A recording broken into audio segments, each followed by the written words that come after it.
going with. Let's go, Rich. Yeah. We did not get the All right. So. Gotta check the streams, Ronald. So what are you gonna say? What are you gonna say, Dad? Are you gonna? All right. Well, so here's the thing. So you're just gonna have to sit and chill with us for a while. Yeah. Because in We're the live on order, Facebook. Yeah, you have to say all the names of the. Oh my God. put that up if you can.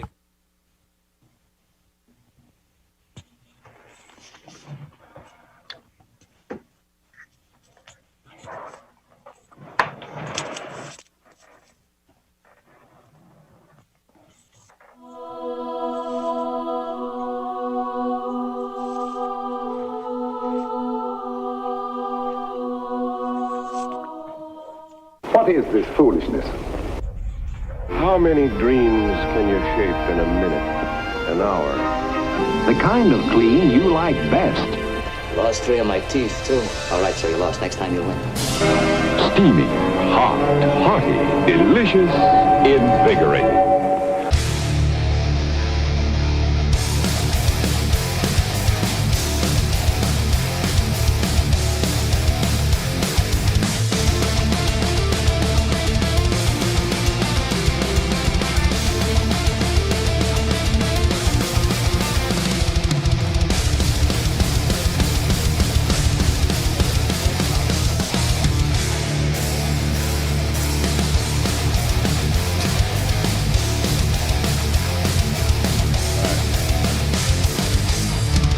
Mike, here it comes.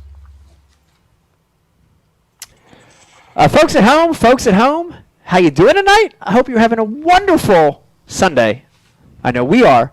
Want to welcome you to a brand new Ike Live show. We've got a really, really, really good one for you tonight.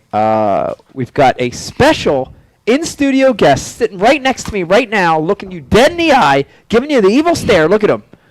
The one and only Vegas the Hammer joins us tonight in studio. Vegas. Yes, man. I'm excited. Thank you for coming in with us and talking to us a little bit. We're going to be talking about the big win that you had yesterday Yep. up at Merrill Creek on youth division. So we want to hear all about it, and we're very proud of you. Great job. Thank you. Okay, thanks for joining us here. Also, we're going to be catching up a little bit with my escapades from the last week or so, dealing with the Major League Fishing event up on Sturgeon Bay, and it was a great tournament. I want to give you some insight to that. And last but not least, we're going to do a little iCast catch-up. iCast was weird this year because there was no iCast. It was a virtual iCast. I don't know what that means, Vegas, but it was virtual. Well, whatever that means. Yeah. But we've got a great guest coming on to talk about iCast and some new products. Andrew Wheeler from Abu Garcia is going to join us in our final segment. Let me introduce the rest of the room real quick, and then we're going to get to our sponsors who make this amazing show possible. Over on the buttons tonight, producing the show, Vegas, you know this guy. What's his name?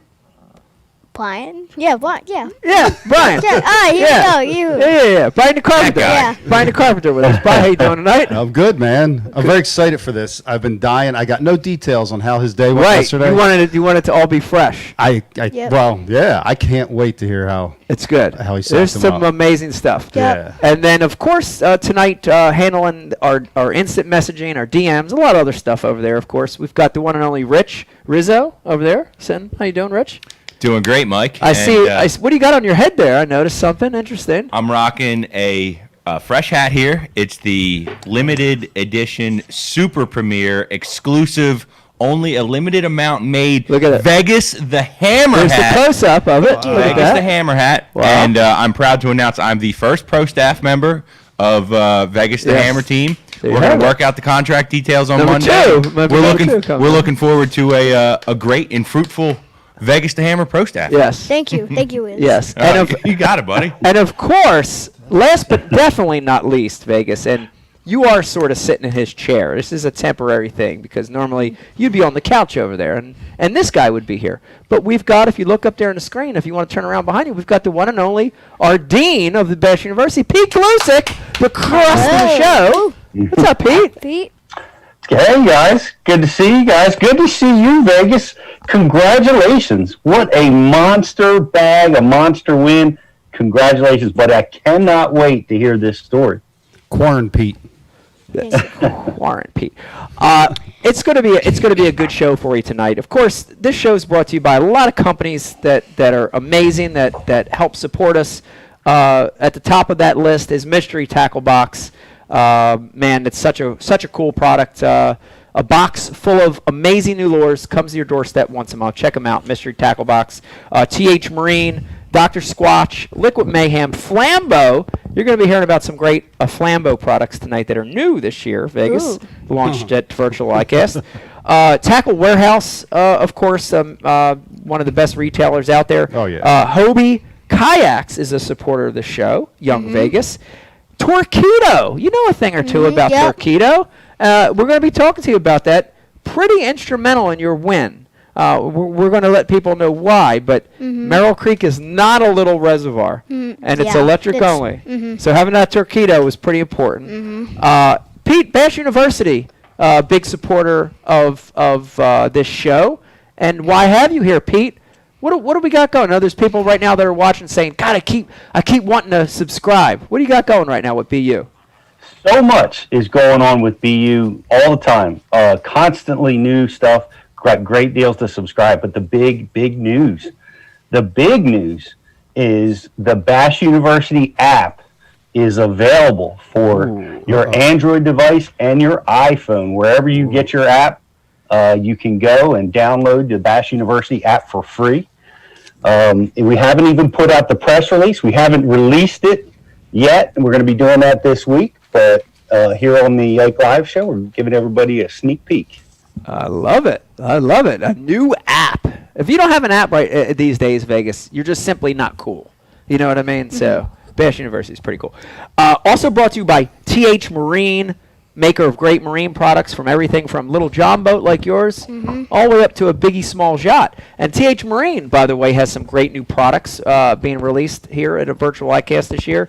And we're going to be talking about a couple a little bit later in the show. And last but not least, brought to you by Founders. Vegas, I know you're a little too young to drink beer, but this is really good beer. And when you get of age, you're going to love Founders. It's a great drinking beer. We're going to be drinking some all-day IPA tonight. It's one of the best, in my opinion, just easy drinking IPA. It's great for any situation. And Riz, we want to remind everybody, if you're watching right now, I know we've had a ton of questions, people saying, Founders, where can I get it? I see you guys drinking it. I hear so many good things about it, but they don't know where to get it. There's an easy way to find out. What's the deal with this, Riz? That's right. We're proud to announce that Founders has launched an app as well in the past year. And what the Founders app does is it lets you know where the locations you can get each flavor of beer are. So if you heard that this one is really good and it sounds like something that you're into, on the Founders app, it'll tell you the closest liquor store to you that sells that beer. It has full descriptions on all the kinds of beers, the flavors, the hops. If you're a beer drinker and you like trying new beers and all the flavors that they have to offer, you got to check out the Founders app. It's gonna open your eyes up to some delicious brews. Yes, and of course, all those sponsors we just went over. Go to IkeLive.com page. We've got a promo code for every one of them, and I think it's Ike Live is the promo code for all of them. So get great discounts, get great opportunities. Let me remind you, Vegas, we've got some people watching over on Facebook right now, on Facebook Live, and we have a great promotion that we do. It's just a like and share promotion where if you're watching on Facebook right now, please take a second, like and share the feed.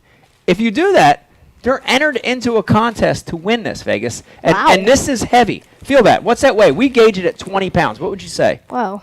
Feels like about 20, right? Yeah, Give or take, maybe a little less? Yeah. Yeah, a little What less. was heavier, your bag of bass or that bag? Your I bag of bass, I think, was heavier. Okay, so it's not it was a 20, big it's not giant bag of 20 bass. pounds, but it's this bag's loaded with Ike Live products. Like and share it on Facebook. You'll be entered in a contest to win. Riz is going to pick one at random at the end of the show, correct, Riz? Yes, that is correct. And speaking of Facebook like and share, guys, if you're a fan of the show and you enjoy what we do and you like seeing our content, make sure you have your notifications on your social media feeds turned on. And that way you can stay up to date with everything that we have going on, new stuff, new contests, just general goofiness that we have going on. You can turn the notifications on Facebook and YouTube and really keep up to date with what we're doing. Yes. General goofiness. Yes, general goofiness. That's going to be a new General YouTube goofiness. playlist. General goofiness. Also, Brian the Carpenter. Yes. Are we going to announce the Ike Live contest winner We are. tonight? We are. Wow. Wow. And I I know. know. I can tell you, Vegas. I've seen it in the social feeds. This Ike exclusive. These are one of a kind Yes. Ike Live reels Yes. that we're giving away. These things Oh. these things are hot. They're like literally on fire. I see smoke coming from them. They're so hot. Smoke. We're going to be announcing the winner tonight of that Okay. contest. So that's pretty Wow. exciting. Can't wait to find out who won that. Before we start the show, Vegas, we always want to thank our military, the men and women in the military, for what they do to protect our freedom. So thank you guys for what you do, active you. and veterans. Thank you very much. Want to also thank our policemen, our firemen, our EMT, Yeah. our first responders, our Yeah. doctors, right now with everything going on. Want to thank those guys for what they do. Yep. It's pretty amazing. This is going to be a great show. Do you want to? I think I was thinking on the order of how we would do it tonight, but I think I want to start with you. I think we're going to go out of order because the MLF tournament was first, but I think I'd like to talk to you first. Is that okay if we Yep. start with you? That's what I want. Yeah, and let me remind everybody before we get into this, we want to hear from you. Your feedback's so important to the Ike Live show. Please hit us up on the IMs. Rich is going to be putting all these questions through in comments. And also, if you're following on the social media feeds, we're going to be monitoring them a little bit too. And that's at Ike Live Show, Facebook, Instagram, and Twitter. But let's get to it, Vegas. So this was your first big tournament of the year, okay? So let me preface everybody. People are watching right now and they're saying, first thing they're probably saying is, oh my gosh, how old is Vegas? Is he already fishing tournaments? So how old are you? Tell everybody how old you are. I'm 9. You're 9 years old. Ooh, 9. Okay, and this is actually your second year fishing youth events. Yep. Right, okay, so in New Jersey, this is through BASS, which is Bass Angler Sportsman Society. They have a youth league here in New Jersey, and it consists of 3 tournaments a year with a championship. So the 2 age divisions are 8 to 14, Yep. and then 15 to graduating high school seniors, right? So 15, 16, 17, 18 years old, okay? So 2 youth ages in these events, and it's pretty cool. And there's 3 a year, and you had a good year last year. You had a decent year last year. Yep, it was pretty good. It was good for your first year, but this was your first event of the year. And they made an announcement when they first announced this tournament, and they said the first event of the year is going to be on Merrill Creek. I was so disappointed because I'm like, I'm not gonna win this because last time I didn't catch nothing. You zeroed. Yeah, you zeroed. zeroed. So this is great part of the story. So your last time on Merrill Creek, which was last fall, they actually ended up having their championship event there. You fished for 8 solid hours. And how many keepers did you catch? He caught 5. No, last year. 0. Zero. So that's what I think. I want to mention that because for me, even, and I want to throw Pete into this too. For Pete, for guys that have been doing this for a living for 20 years, like Pete and I, go into a place that you've zeroed, go into a place that you had a tough event. It's sometimes it messes with you because you're like, gosh, I'm not very good here. What were you thinking? Were you thinking? Well, when I got there, I was so nervous. I'm not gonna win this on my first tournament. I was gonna be so disappointing, and then I just catch them. And then you just catch it. But you, There you go. Yeah, but I noticed you did relax. And relaxed. And Pete, I got to tell you, I got him up at 3:10 a.m. Oh, We were on the road at 3:20, and he didn't sleep the No. entire drive up, I couldn't. which is about a 2.5 hour drive. So I know we had butterflies, I Yeah, love it. But that's great. That's great that he has the butterflies. Yeah. Yeah. That means yes. he has the fire. Yes. That's what that means, yeah, And it was awesome. And what you said is so true. And I'm so proud of you for this, Vegas, because Thank you. so often when you have a crummy tournament on a body of water, you can mentally, when you get back on that body of water, like for me, it's Lake Oneida, and I keep going back for more suffering, and I can't. And but Vegas, after you had a really tough time of it last year, you got your head together and you went out and fished an amazing tournament. That's wonderful. Yeah. And it's hard to do. It's hard because, and my nemesis is Florida, the entire state. I kind of wish it would drift off into the ocean, but I do know that feeling, and I'm very proud of you for getting over your, butterflies. Yep. But when we got in that boat, I saw you got really, really focused. You got really, really focused. So you wanted to, and here's the thing in these terms. Let me let everybody know. The only thing I can do, Pete, is I'm there as like a parent to make sure the safety aspect is there. Mm-hmm. I can turn on the back motor for him, and I can net his fish. And everything else, decision making, calling, like the bait change process, like all that stuff, he has to do that. So I'm sitting back watching this, but you made a decision that you wanted to start in an area where you had a good day with your mom when you fished there with your mom. Yep. Like over a year ago, and way back then you caught I think you had one big smallmouth you caught, and you lost a couple other ones. Mm-hmm. So you knew that's where you wanted to go, right? Was there any question in your mind that's where you wanted to start, or were you thinking about other places, or you knew you wanted to go right there? Well, I was thinking go there or go there. The other, there was 2 whipwrap, or 4 whipwraps. Yeah. Then I'm like, go there or there. Like you wanted to fish riprap. You had it in your mind you wanted to fish riprap. I had it like you gotta fish the whipwrap, Vegas. Right. And then I'm like, all right, just yeah. So I'm like, just go to the one you caught them. Yeah. So we went to the one we went to the whipwrap. Yeah. Where we caught all the other ones. Yeah, with your mom. Mm-hmm. And nothing. And nothing that first hour. And this is the amazing thing, Pete. And this is the hardest thing to teach in this sport. If you're watching right now, of course, Pete, we instruct at Bash U nonstop. We're teaching people how to fish. But the hardest thing to teach people how to fish, what to do, is trusting your gut, is decision making, right? And I got to tell this story, Pete. So we get to this area of riprap that he wants to fish, and we make a pass. We go all the way down it. We don't get a bite. And I'm sort of watching that graph, and I'm not seeing much on the graph. Seeing a little bit, not much. I could see his graph up on the front. I'm just watching it. I'm not seeing much. He comes back and makes another pass on it. I think he switched colors. He goes back and makes another pass down this stretch. I think he switched color or maybe a bait. No, he actually switched baits because you picked up the swim bait. Yeah, I remember you picked up the swim bait. Making adjustments. On that third pass, so now we're an hour into the tournament. An hour. Really? We're like 50 minutes if we're not an hour. We 50 drop minutes. shot with Ned rigging? What do we do? Drop shotting, Ned rigging, and swim baiting. But mainly drop shotting. Okay. Not feeling too good. Not feeling too good. And we get to the end of that riprap, and I look at Vegas and I say, hey, man. Which one? The one? The one. Okay. The main riprap. And I look at Vegas and I say, okay, Vegas, just, heads up here. We're an hour in. What do you want to do? Do you want to make a big move?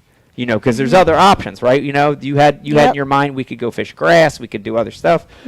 I said, what do you want to do? Do you want to stay? Do you want to make another pass, or do you want to go? And what did you tell me? I said no, because I've been feeling all these little bites. I'm like, I don't know what this is. Right. I wanted to stay to see so you were what getting is bites this. on a drop shot, but nothing big, right? You were getting small bites. Yeah, I'm getting small things. Right. So you made a decision to stay, and when we made that fourth pass back up, so now we're coming back up, you finally caught your first one. You got your first bite, and it was amazing because I'm sitting in the back, and I watched you getting little bites, and I watched you like wait it out, but then something else happened. You got a bigger bite, or what happened on that first one? Because I was watching. So I'm like, oh, just a little bite. So I start lifting up. I'm like, I'm stuck. So I start like trying to jack it. Yeah. So like it starts like so the weight could come off and I could put another one on You thought it. you might have been like in a little rock or something. Yeah. And then all of a sudden it goes zzz, and I'm like, whoa, what is that? Yes. All right, now here's where, Pete, this is the most unbelievable thing, and Brian the Carpenter I know is going to kill me and beat me right now live. We were not running a GoPro. We were not running a GoPro. No, because No. I was superstitious. Just trust me. I'm with you. Just trust me. We would have zeroed. It's screw superstition. I know. Oh, come Well, on. I'm It just gives you telling terrible luck. Ah, see, you like a 9-year-old. It's a- wait. Really? Hold on, but when you win, you were meant to win, and when you win, you made it happen. All right, okay. But when it's bad, it's All luck, right, and so- you wore the wrong all right, underwear. all right. It has eyes. It watches you and gives you watches bad you. luck. It, like, It's it goes juju. in your brain. It goes in your brain like Really a banana. bad. It's super bad. All right. If it wasn't That's recorded, funny. it didn't happen. Okay. All right. So Tournament mode. I'm going to give it to you right now. So there was no camera on. So Pete, I see him set the hook on this fish, and Vegas brought the prop with us right here, so we have it. And I see him set the hook on the fish, and he's he's like, oh, I got one, and you could tell, it was this big fish. And as he set, I watched the rod go and snap. Oh my But the gosh. funny thing is, when the rod broke, it didn't break clean. Right. It broke but stayed there. He's so focused on what he's doing, he never knew the rod is broken. Yeah. No. So No, he's I didn't break. he's fighting it, Sit down. and the rod's broke. And I'm looking at it, and I'm like, God, please, if it hits that graphite, I know what happened. 6-pound fluorocarbon Yeah. on splintered graphite is not a good combination. Not a good combination. But it stayed hinged. So it stayed in the guides, and he was able to fight this thing. It's peel and drag, it's trying to jump. And when I netted that first fish, and by the way, Vegas, we're saving this rod, Yeah, right? yeah, it's got. We, it's we, got what did everything you on. write on here? We wrote Merrill Creek, 7/18/20, 18.39 first place. So you're going to keep that as a souvenir, which is That's awesome. awesome. But when that fish, Bri, I know you know it. Riz knows this feeling. Pete, you know it. Everybody watching, if you tournament fish, you know this feeling. Dude, when I saw that first fish, which was a 3+ pound smallmouth, come in the net. Oh my And God. you know that feeling of when he's in Oh, yeah. and the net is in the boat? Oh, yeah. Dude, we both yelled. It was like finally. I grabbed him. I squeezed him. I think he farted when I squeezed him. I squeezed him so hard. Lyle. It wasn't a fart. It was something I felt. Okay. Dude, we had those shoes that have like that. Oh, it was like your the- shoes. No, it was your shoes. Oh, it was my shoes. It was my shoes that made the fart noise. What? That's right. You're right. It was my Waddle shoes. You're goes right. on the boat. But because, dude, I remember what we talked about, Pete. I felt like we won because the whole ride up to calm his nerves, I'm saying, let's catch one. Yeah. If we catch one, we get points. Yeah. You beat the goose egg from last year. Yeah. You're a winner with one fish. Yeah. Yeah. If you don't catch one fish, you're not. You don't make it to You the need next week. Right. Well, you need points, right? You got to qualify, you need- right? You got to yeah, you qualify need for points. championship. So, dude, we felt like we won. I mean, we were yeah. high-fiving. I was so out of my mind excited. This is an hour in. This is a little over an hour Wow. in, and we've got a 3-pound smallmouth. I felt like that nothing else could happen the rest of the day could make this day any better. Yeah. Nothing could happen. Was that better. drop shot or net? That was a drop Yep, shot. it was a drop shot. It was drop shot. So Let me ask you a question, because when Jake's wrestling and I'm watching him wrestle, I'm more nervous Oh, than yeah. when I used to wrestle. yeah. You know what I mean? I get butterflies but watching him, it's twice as bad. How do you feel? Like, compared to the way you feel during your tournaments? Yeah. Are you more nervous I'm watching more- Vegas? I'm more nervous. I'm nervous because my one job is Well, it was my one. my one job is to net the fish. Yeah, and So then that it was my one job to catch the fish. Right. Right. Your one job. It's 2-on-2. Vegas, 2-on-2. I think That's your right. job sounds harder. Your job's hard. Because I haven't fished. I haven't caught a smallmouth in like a long year. In Yeah, a since year. last year. So it's really hard to get the fish in because you don't know what the feeling is They're again. crazy, You don't, right? Yeah, They're crazy. because you're like, it's like They're nuts. Yeah, they're they're crazy. really nuts. They're crazy. So, so Pete, I'm nervous. I'm shaking, probably more than he is. And, that netting, there's an art to netting fish as well. And I forget because we don't use a net. You know what I mean? Brian's no good at it because he knocked Riz's off in Delaware. But I was frozen. yeah. But I'm very, very nervous. So he gets that first fish in, and we get it in the live well. And I swear, dude, I feel like there's nothing that could happen the rest of the day that could make it any better.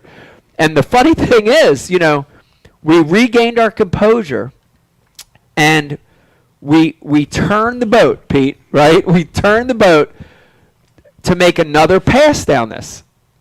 And when we make this turn, Vegas, you keep fishing this drop shot, but I noticed that after you caught that one, I'm watching what you're doing.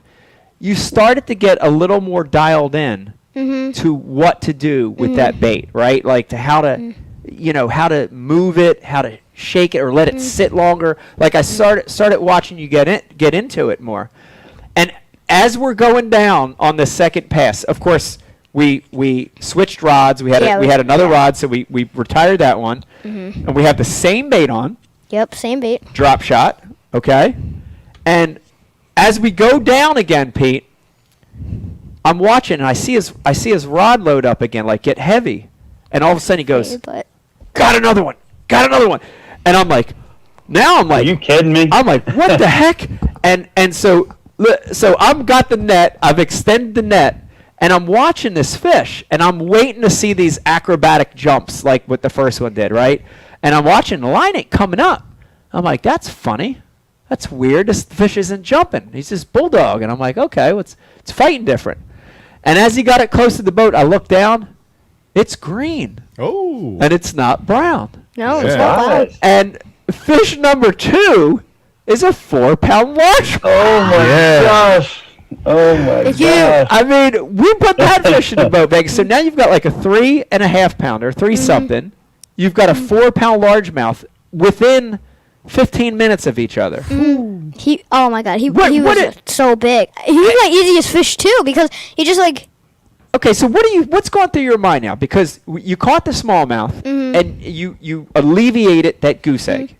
You got that keeper we talked about. But now you all of a sudden you catch number 2, and it's a big largemouth. I'm thinking I'm special because I thought only smallmouth rule this place. Right, because it's deep rock, right? It's deep rock. Why the heck is this largemouth there, right? Unless like somebody put it in there the next day, like a scuba diver or something. Yeah.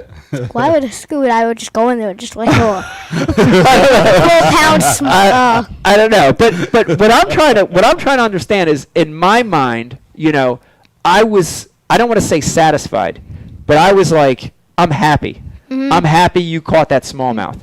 But then when you put number 2 in the boat, my mind all of a sudden, Pete, I go, and like as a tournament fisherman, I start thinking, well, wait a minute. That's 7. If I do my math right, that's 7 pounds. That's right. I'm like, and then in your mind, that was probably 9. It might have been 9 in my mind. It was actually at 7, but it might have been 9. I might have been big eyeing them. But all of a sudden, we went from, and we were talking about all this, Pete. It was cool because we were flushing all this out. We went from being like, we got our keeper. It's awesome. We got our keeper. Now we're like, we can win this. Oh yeah. I can remember saying to you, I'm like, refocus, Vegas, because you get caught up in that moment. How hard it is because you're excited. You got butterflies, and you start to lose focus. But I'm like, Vegas, we got a chance now. Like, do you remember us talking about that? You know what I'm talking about, Pete. Yeah. Well, what was the winning weight from the last tournament? So the winning weight from the championship event that he fished in the fall, I want to say was 11 or 12 pounds. Okay, for 5. So. With 2 good ones for his age division, right? So the 8 to 14, I'm like, this is going to be top 2 or 3 material right here, But I start saying to you, I'm like, we're 3 away, right? We're 3 away at 9 o'clock. The tournament weighs in at 2:30. We got a long day, Looking good. 8 hours, huh? We got a full 8 hours for these kids. Yeah, that's awesome. It's awesome. Love that. It's awesome. But but I felt like when that largemouth came in, I felt like it could be one of those It was magic actually, days. It was actually my easiest. Like I was watching. It didn't fight as hard as that smallmouth did. No, because I was watching. He was gonna jump. I knew it for sure. and then all of a sudden, I thought he just was dead. I thought he was dead. Because he just stopped. He just stopped. Yeah. Wow. Okay, I just reel on the top. So I reel him on the top, and then he gets the net, and I'm like, Yeah. what just happened? So, And he went right in. This is the end.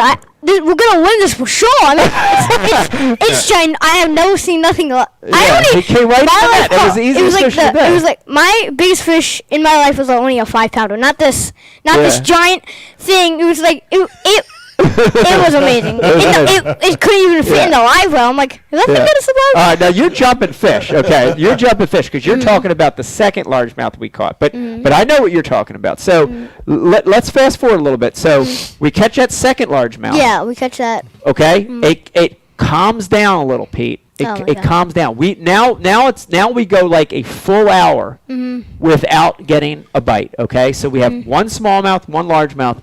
We go a full hour. And we don't get a bite. Nope. And I say to you again, I said, okay, remember, it's all your decision. I can't weigh in on this. I say again, Vegas, we went up and down it 2 or 3 more times. We hadn't had a bite. I said, what do you want to do? Do you want to make a move, or do you want to stay? What are you thinking? You make. I was thinking in my plane. I'm thinking like, is this the deal? Is this not the deal? Because I caught the 2 fish. I'm like, I'm happy. It gave you some confidence. It gave me some confidence. I'm like, but this place gave me confidence. So I don't know if I should leave it or should I stay. But you made a decision to stay. I stayed. I just wanted to see just a couple more minutes to see if I could just catch one more. Yeah. Like just get a little more bites and all that stuff. Yeah. And it worked out. It worked out. It worked out. So after that big lull, Pete, something really interesting happens, and this is everybody watching right now. We're going to get a little bash you on you right now. This is an extremely clear reservoir. It's got 200 feet of water. It's crystal clear. You could see down 10, 11 feet. You could see down. All of a sudden, after that hour of no bites, a little breeze picked up, Pete, and this little wind came up, and it started hitting the face of that riprap. And it was so strange because it was so flat all day, and this little wind picked up. And when that little wind picked up, immediately Vegas catches his third fish, which this is the one I was talking about. This is the one I thought you were talking about the.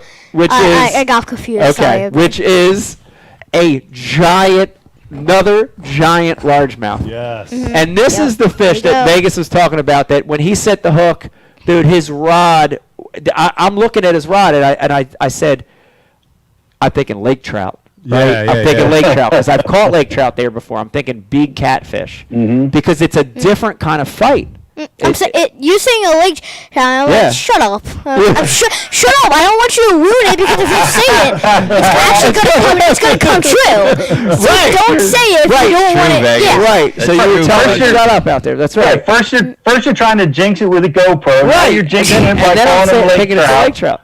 So then all of a sudden I catch my eye, and this is what Vegas was talking about. He cuts to the top, Pete, and I can see it. And it's the most god-awful giant largemouth. It looks like a 10-pounder out there to me. If it was a smallmouth, it would have been like 2 pounds how far it was out there. Right. If it was a smallmouth. Right, but this was a largemouth, and it was a giant. And once he got to the top, he did sort of die, and he came right in the net without much of a fight. Like I was saying when we went there, he just stopped. He just stopped. I'm like, oh no, here comes the jump. I didn't want him to do it, because if he goes backwards, it's gonna pull and line my break. It might, right? Or if he comes forwards to me, it's gonna be okay, and then I can do all my rest and stuff. He just stopped. I don't know what happened. And he came right in the net. And it was so weird. The thing I remember about net fish, Bri, is I was shocked, almost like time stopped. You know, when you look out there and see that head and that body. Yeah. But when he got in the net, it was the weirdest thing. Like on that first smallmouth, we're yelling and we're screaming dude, we're high. I squeezed him. He farted, all that stuff. I didn't fart. Oh, that was my shoe. Almost. That's right. But on this largemouth, dude, Riz, when I net this one and it got in the net and we put it in the boat, I laid it in the bottom of the boat and we were quiet. Yes. For like 10 seconds. Yes. I just looked at him and we looked at me and we didn't say, and there was a boat near us. Yeah. And we just looked at this fish and I couldn't say anything because I'm looking at him like, what the hell just happened? Yeah, what is going on right now? Yeah. Yeah. Now, I got to admit, I did big eye this one for sure. I thought it was a 6 or 7 pounder. That's what we said it was, right? It was. We were calling it 6 or 7 pounds, but it actually weighed 415. 598. Oh, my 598. Okay. I didn't hear this part of the story. Yes, and here's his. He got big fish in the 598. Don't worry, it's just getting started. It's just getting started. Get him, Vegas. Save the yelling for last. It's not over. Shut. It's not over, Oprah. So, Love it. dude, a 598, which I thought was 6 or 7 pounder. 598. It's almost 6 pounder. Yeah. We put it in the live well. It would not fit in the live well. God. No. It was bent in the live well. It will like. Oh my gosh. It's not gonna. It's not gonna work. I mean, we Nothing. were, I had to like leave that one by himself because he was so big on that one side, and it was literally at that moment. Oh, you got the split live well. I had the split live well. Yep. So we gave that one. So were you were in the crawdad? In the Coleman Yeah, we're in crawdad. the And you did a crawdad. split live well in there? Yep, split live well on that one. Yep. It's pretty small. So when that one came in, honestly, I think we I had to get a whiff. Yeah, we said, well, like, yep. right? Yep. Okay, Remember, I told you to breathe. We were drinking water. Please. We took a little Okay, let's do break that. after that one, like a 5-minute break to recover mentally. I was for sure I was gonna win this. I'm like, there's no way somebody's Right, gonna but catch listen to me. one like this. Right, and that's the moment when we changed our attitude from we got our keeper to we can catch 5, we can win to we want. You felt like you won at that point. I felt like I win because I have never caught like.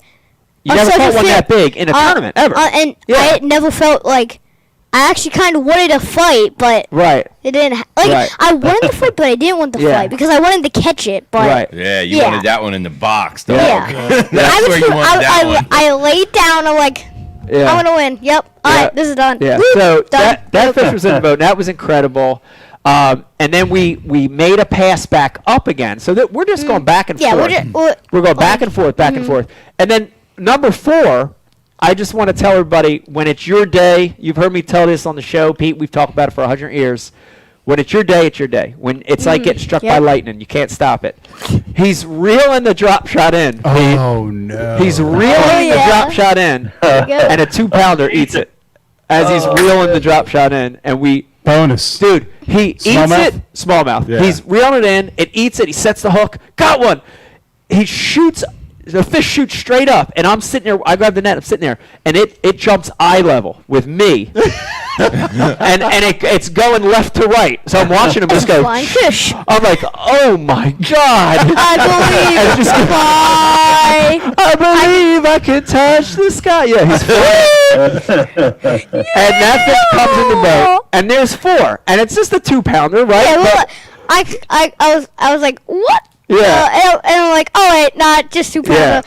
Yeah. I'm like, And so it it- was cool, but it Yeah. went to a 2 pounder. Like, Right, yeah. right, but it's a keeper. Yeah, it's and a- he's it's in a the keeper. well. Mhm. He's in the well, and I think at that point, Vegas, if I can remember correctly, we had like I want to say 3 hours left. We had. We had 3 hours Well, left to catch one yeah, I more think- keeper. Remember? Now I do want to rat you out a little bit on this. Can I- Okay? yeah. I want to rat you out, and this is where it started to get really But bad. let me tell you though. Hold on. I'm gonna explain it, and I want to hear what you have to think about it, because there's other kids watching tonight, and I want to flush this out. This is where the dad, the like angry soccer dad or angry baseball coach dad, started coming out in me, Pete, because I saw it. Yeah. I'm sitting there watching, right? So I'm seeing every moment of this, and I can see after you caught number 4. you like just relaxed. Like Yeah, you got out of the zone. Oh, I was out of the zone. I just know. couldn't do it. I couldn't Because do you're it. happy. You already in your mind you're thinking, I got it won, right? But I was like, I kicked into like, and I didn't want to be mean. I'm just know. trying to teach you. And I kicked in and I'm like, all right, Vegas. I said I understand what you're feeling because I feel it in tournaments all the time. But I'm like, in tournament fishing, you cannot get satisfied. It's such a hard thing to teach because I don't want you to be like that in your life. Like you know what I mean? I don't want you to be not satisfied in your normal life. But in competition, you can never feel satisfied, right? So you've got 4, but we're 1 away. We're 1 away. So I did let you take a snack break. Yeah. You remember that? Yeah. I did feed you. What did I feed you? I fed you something. Pressed ham. I fed him pressed ham, or it was a Rice Krispie treat, wasn't it? No, I think that was at the end when we were coming back. Oh, okay. Well, I did feed you something, and I let you get water and all that, and you took your jacket off and your pants, and you got more comfortable and relaxed. Oh, my jacket pants, not Yeah. like real pants. I Right. wasn't. No. You weren't naked. It was your big pants. my, Yeah. it was my Vega. Yeah. It was misty. But you remember that, right? So it was like, you were happy and satisfied, and you were starting to like get too relaxed. And then Yeah. I was like, and then I'm like. Yeah, so I was done. trying to coach you, but did you? What were you thinking? Was it hard to get back into the focus? Well, I thought with all these fish, with my biggest fish, Yeah. did I scale all the fish? Because my biggest fish, he was really big. I don't know like if he made noise because he was pretty big. I had to put 2 hands on him just to hold him. Right, the big one. All right, so after that 4th one, you were getting a little more relaxed, and the fishing slowed down again, and you hit another slow period. Right, I remember. So we had 4, right, and then you know how like when you're so close to your goal, and it just stopped again, Pete. It was flat, calm, nothing was happening, and the other thing that was funny is all of a sudden we had that spot to ourselves from 6 a.m. to like 10 or 11. Yeah, only one person came and caught one person one. came. But during the slow period, I see people are starting to move around. Yeah, because you guys are yelling. No, we weren't yelling. It wasn't because of that. I think, but in my mind, they were too far away. Yeah. They were coming close. There's no such thing as too far away when Mike yells. right? No, they were like at the other.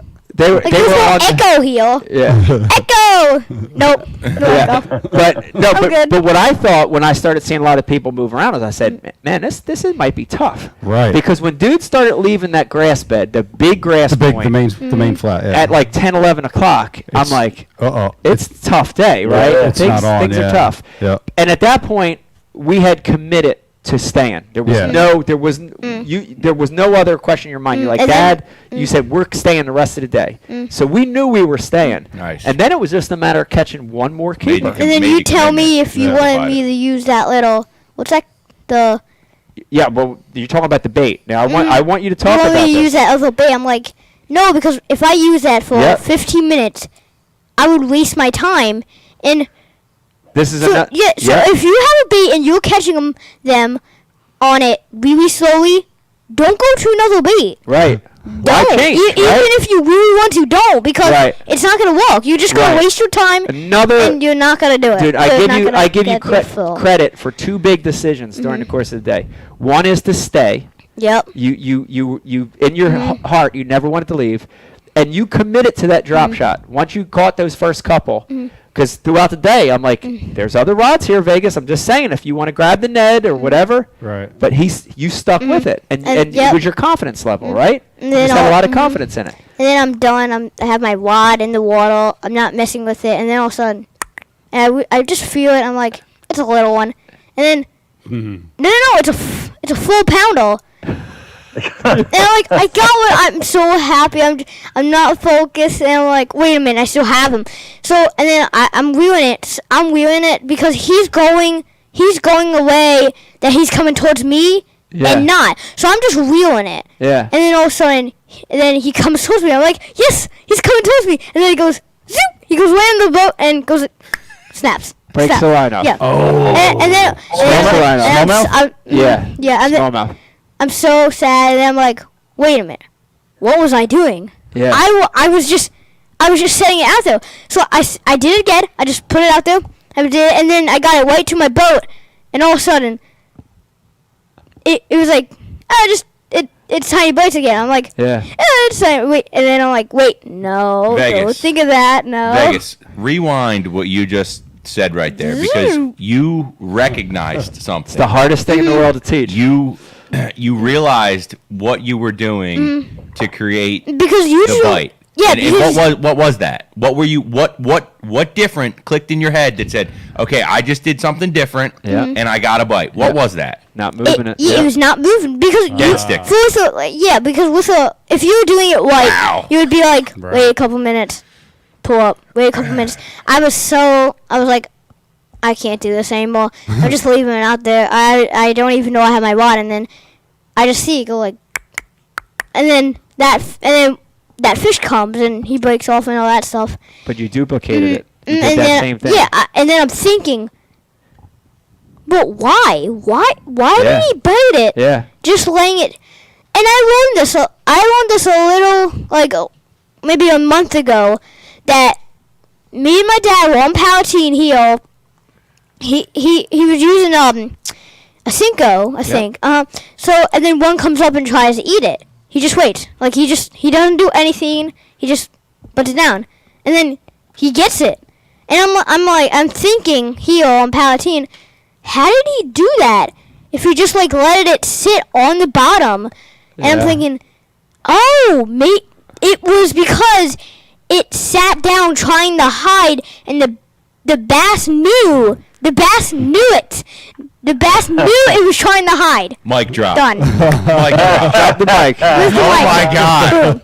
Drop Can the we mic. cut some of this for Bass U? Dude, this is Goodness gracious! I mean, this is really good stuff. I gotta tell you, the one thing Good so hot. fishing around kids, Pete, is they do simplify things in such a beautiful way. You know, like I've heard Vegas talk in these terms before, but that's so amazing. And like, you know, it happens to all of us. Like, you remember we fished on the Upper Susquehanna last year, and the water was like piss dirty, and we're all using like these dark black or bright chartreuse. Oh, yeah. And you go to this light bait. Yeah. And you start catching them. Like, why? Well, the water's dirty. All the fish turn light. And it's like, yeah. And it's so simple. Everything's it's cold. Everything's It's winter paled time. out. Everything's pale. And it makes a lot of sense. It's something Yeah. like that. It makes a Yeah. lot of sense. Mm-hmm. But when it's just sitting there, the bait's acting like a real forage. It's trying to hide, or it's, you know, lethargic, easy Like, meal. Yeah, it makes sense. My brain was like, stop. Go back a month ago. Go back a month ago. What happened there? Yeah. I'm like, I got it. Yeah. So go back to what happened on Malaga. I cast it back out. Malaga. There. Oh, yeah. Yeah. Oh well, I'm saying it wrong. So I cast it back out there, and then it's right here on my boat. I'm like, I'm not gonna catch it. So I just leave it. Waste my time. Like, Yeah. it's not gonna work, but I'm gonna do it anyways. And all of a sudden, it bites again. It goes. Yeah. It was like, so so pretend this is actually how big my boat is. The chair, and then the line It would might be be bigger. Yeah, the line would be right here, and then it starts going. Yeah. I'm like, why was one there right there near like my boat? And Yeah. I'm thinking, oh, because it's under my boat. That made way more sense. Yeah. And I'm like, focus on the fish. So I remember what I did last time. I was reeling it too fast. I'm doing all that stuff. So I'm patient. I'm just like, This one you took your time. I watched you. yeah. I The I put drag got loose? Yeah, the drag got loose. So every time he pulled, he kept pulling it. Yeah, so he pulled. To give and take. Yeah. And then I took some. Like it. He takes some, you take some. He takes some. Yeah, it you took take a while, and then I'm like, Yeah. yeah, I finally got him in. So we're like, It felt good though, right? You got number 5 in the boat, and it was a good one. It was like a 3-pounder. oh, It wasn't 4. It was like a 3-pounder. Okay. Yeah. So I get my 3-pounder. Oh, it was a decent sized one. Yeah, you got a limit. It was a 3 full. But then I'm like, okay, I'm feeling like something's wrong, and then I'm like, how many? I have 5 fish, right? And I'm like, oh yeah, I have a 7-pounder. I have a 7-pounder, which was a 5.9. well, yeah. Well, and I have the one I just caught, and then I have another full 4 pounder. 4 pound largemouth. And I'm like, what am I missing? And then I know that's only full. I have a 2 in there. I'm like, I need to catch another. Right. I need to catch another one. Now he wants to get rid of the 2 pounder. Now he's getting greedy. I'm like, I don't have 20. He's getting greedy. I don't have 20 pounds. I have 18 or something. So I'm like, I need to catch another one. So I do the same thing. That's sticking again. Yeah. And it's so long, it's an hour. So I cast it with wow. I'm getting all these little bites. I'm like, these are actually little bites because the smallmouth bited it like minnows. The actual little ones bited it even. You caught a couple rock bass and bluegill. So then I'm like, I got one, and I'm like, oh, it's a small bass, and then no, it's a rock bass. Smallmouth. It's another big smallmouth. Yeah. No, the rock. Oh, you did catch a rock bass, yeah. Yeah, I said that. I said that way. I'm like, it's a rock bass. So I'm like, I'm just gonna keep. Now that I know that rock bass was there, the rock bass are moving in. So I start fishing away from the rocks. I cast out. Yeah. And then I reel that one back in. I cast one more time out, and I'm like, I'm actually gonna move this time. And then I catch one. I catch one. And then I'm like, okay, let's change the plans. We're gonna stay here for one more. I have 1 more hour. Yep. And then I catch an hour left. And then I catch him. Was he the 3? Is he a 3 pounder or a 4 pounder? Caught a really good one. He was long. He had a 4 pound body. He was really, really long. Okay. Yeah. So and then I'm like, yes, I did. So I take my next cast. And I catch another one. You catch another one. They caught back to back. And then so we called that 2 out. Oh my God. And then we didn't think we'd do any better. Yeah. So I take my next cast. And then he takes his next cast, and cast later he hooks up, and this one is spooling line to eternity. And I'm like, oh my God, this is the fish that could be a 20 pound bag. And the funniest thing is, we get it in, and it's honest to goodness 3 pounder. Smallmouth again. Smallmouth again, and it's like 1:45. We have to leave at 2 because we're doing it 2:30. Yep. And I'm holding him up to the other ones, and he doesn't help. He's a big 3 pounder, but he's not as big as the other ones. So we had to let that one go. I'm like, but I'm like, so long, buddy. It was a good fight. Yeah. Now go do it. Then go do it again. Yeah. All right. Now here's what I know. There's a lot of people watching. We're gonna go to Riz for IMs in a second, but before we do that, look at the camera, and I want you to tell us about the bait you were using, the hook, the weight, all that, and how you were fishing it. You were explaining the dead stick a little bit, but what was the bait? Tell us a little bit about the bait. The bait. It was Berkeley Max scent. It was the Berkeley Max scent. You just it's so good for using it when you're just when you're not going to move it. It's really good when you're not going to move it. When you're dead sticking, right? Yeah. Because all that smell that's coming off of it. Yep. And what was the color? I know the color, but describe it to people. What it looked like? It was white. It was like this brownish. Brown back with white on the bottom. Yeah. White on the bottom. Yep. And so it was Berkeley Power Bait Max scent. It wasn't the flatworm. It was the flat nose minnow. Yeah. Which has a forked tail, which looks a lot like an alewife herring. It looks a lot like a herring. You know. You had it on a #1 hook, #1 drop shot hook. It was VMC hook. You had, I want to say it was about 14 inches a leader, and you were using a 3/16 ounce VMC drop shot weight. We actually ran out of them. Oh. We were breaking off a lot. We break off a lot in the rocks, or we'd lose the weight a lot. There was a lot of rocks there. We would get caught a lot. At the end of the day, I went in his box, and I noticed that he was out of that size, so I was taking the quarters, and I was trying to nip him, but it's tungsten. And I'm like, I can't break. And we nipped a couple down, but we made it through. Okay. And then we're out of those baits. So I'm like, so you're picking getting low on the baits. And then I look back. I'm like, oh, you're picking a new bait. He's like, and then you say, we're out of those baits. I'm like, what about that one? And then we use that one, and then we catch Do we catch another one, or do we just? Nah, it was all on that same bait. Yeah. It was the same. I got a lot of more bites though. Yeah. But Yeah. And then, so we go back where I caught that big one, and then I look down like it's something floating down there. But I'm like, wait a minute, it's something humongous. Oh, this is awesome. It was something humongous, just underwater, like just going, and I'm like. It was so scary at first. It was like, what is down there? Coolest thing what is ever. down there going? It just keeps going. So You I were just I seeing saw. it on visually or on the Visually. Yeah, I saw. Dude, so I don't. like, Vegas I'm is freaking out. He goes, Dad, oh my God, what is that?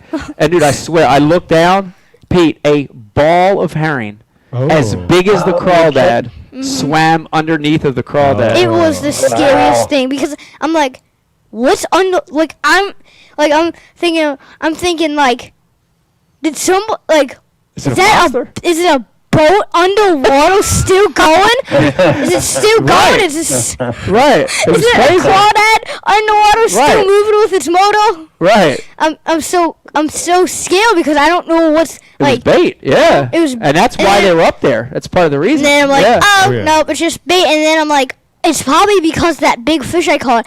They'll probably Running like, from them. yeah, they were probably wanting, but I think they thought like, where did he go? Did he? Oh, they give up? felt safe because the big one was gone. Uh-huh. I see. So they yeah. so then they start going where they want to. They start Right. so Right. now we can see them because Right. they're not hiding no more. Right. Well, Vegas, it was unbelievable performance. Honestly, we're going to take some questions here from IMs, but I got to tell you, I know I told you this. I've seen a lot of amazing things in my life, but I'm so glad I was there with you. I'm very, very proud of you. It was a great tournament, great performance.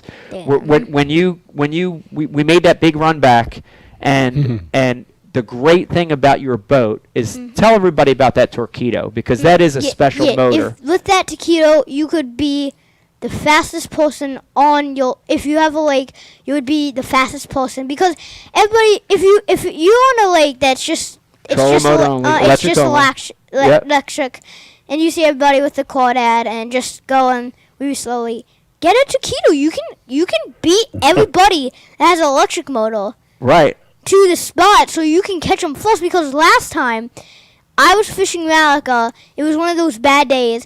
I get there before anybody and I catch like a giant pickerel. Like Yeah. it Huge. was and I'm thinking this is because I got there when this came, like when it came. Right. So it's gonna get The speed. The speed. And it was important because it allowed us to make a big run and it allowed us to fish to the very end and make it back to weighing on time, right? You know, we left at 2 and we made it back we had 10 minutes to spare. We made it back at 20 after 2. So Torpedo was super important too for you. And then shout out to the Bass Nation for having a youth event. I know right now during COVID it's a little crazy, but we all had our buffs on. We were maintaining 6 feet social distancing. I mean, it's during really, weigh-in. Yeah. It's really fun because you're going to be on the water the whole day. You're not going to be near people, so you don't have to stress. Right. You don't have to be Right. like, It's not like being at a mall or something, right? You're outside. Yeah, the mall's even worse. Right. The Right. mall. So Don't go to the mall. Right. Don't go to the mall. So fishing. if there's Listen to kids Vegas. if there's kids watching right now, Vegas, that aren't fishing youth events in the state they live in, do you tell them to what do you want to say? Do you want to tell them to go fish them? You want to tell them to try 'em? Just whatever you do, like whatever sport you do, and you just feel like you just can't do it. Don't give up. Just keep doing it because you might have advice. if you might give up, but in the future you actually do it, like you actually do it. Yeah. But if you don't, then you don't know if you don't do it. Right. But if you keep doing it, you're gonna Keep it working might at it. it might happen. It might happen. Right. Right. Well, I like it. Like I said, Vegas. Again, I'm proud. Watching you weigh in was funny. I made him carry his own bag, which was Oh my God. which was Oh, wow. unbelievable. It was dragging across the asphalt. Oh, Pete. I would And imagine I'm like, Yeah. wait, I can't do this. It's gonna pop. You're gonna pop. Like, you're gonna see fish like Yeah. all over the floor. Yeah, it was awesome, and it was great seeing you. Bring them up, pick your lunker. Got to weigh that fish individually, and then you load it your bag up. And when they put it on the scales, and it said 1839. What were you feeling when you heard that weight called? I'm like, what just happened? I'm like, is it just because of the big fish I caught? Is it just because They were of the all big solid. fish? Or is it because they were all solid? It was because they were all solid. They were all solid. Yeah, and I do want to talk just a little smack on you. Oh my God. Which is there were a lot of competitors. You won your division, of course, but the heaviest bag in the entire event was like 10-8 something. So I was going to ask, what was second? Yeah. So second in his division was 4-1. Second and first in You had that in the one fish. first in the high school division was 10-8 Yeah, I think he had two. with 4. Wow. Yeah, he had two Man. fish. He came in. He had the same. It was the same. Like he got Lunkel because he caught a In the high school division, Yeah. he had Yeah. a big one in that bag. and yeah. then he got the same. Like Yeah. Yeah, in the high school division. But I was very, very proud of you, Vegas. I think you did a great That's job. ridiculous. You did a great job. I know you want to, and we're gonna go to IMs here in a second. But I know you had a request today for everybody watching if they're interested. What do you got here, Vegas? So I think a lot of people know, but if you don't know, I'm selling my own Vegas the Hamel hats. If you Yeah. Riz is wearing it. Wait. Yeah, Riz is wearing it. I'm All right, so wearing you- it, I'm wearing and it, these and are Brian. and this is a great looking hat. Shout out to James Riley who designed your logo for you. Thank you. Yeah, and these, correct me if I'm wrong. Click. These are going to be available on your Instagram account. We're Oh, going to have yeah, a link yeah, on there. yeah. So everybody's watching right now and they want to cop a Vegas the Hammer hat. They can go to what's your Instagram page? It's Vegas the Hammer, Yeah, right? Vegas the Hamel. Okay, so go to Vegas the Hammer on Instagram, and you're going to be selling these hats, and you'll have them up for sale here. I think this week they're going to go up. So that's awesome. And a bunch of a lot of luck. Riz, what do we got coming through the IMs? This was great shit. I can talk to Vegas all day. Oh, yeah. let's listen I absolutely. to can listen all night. This is some more crap.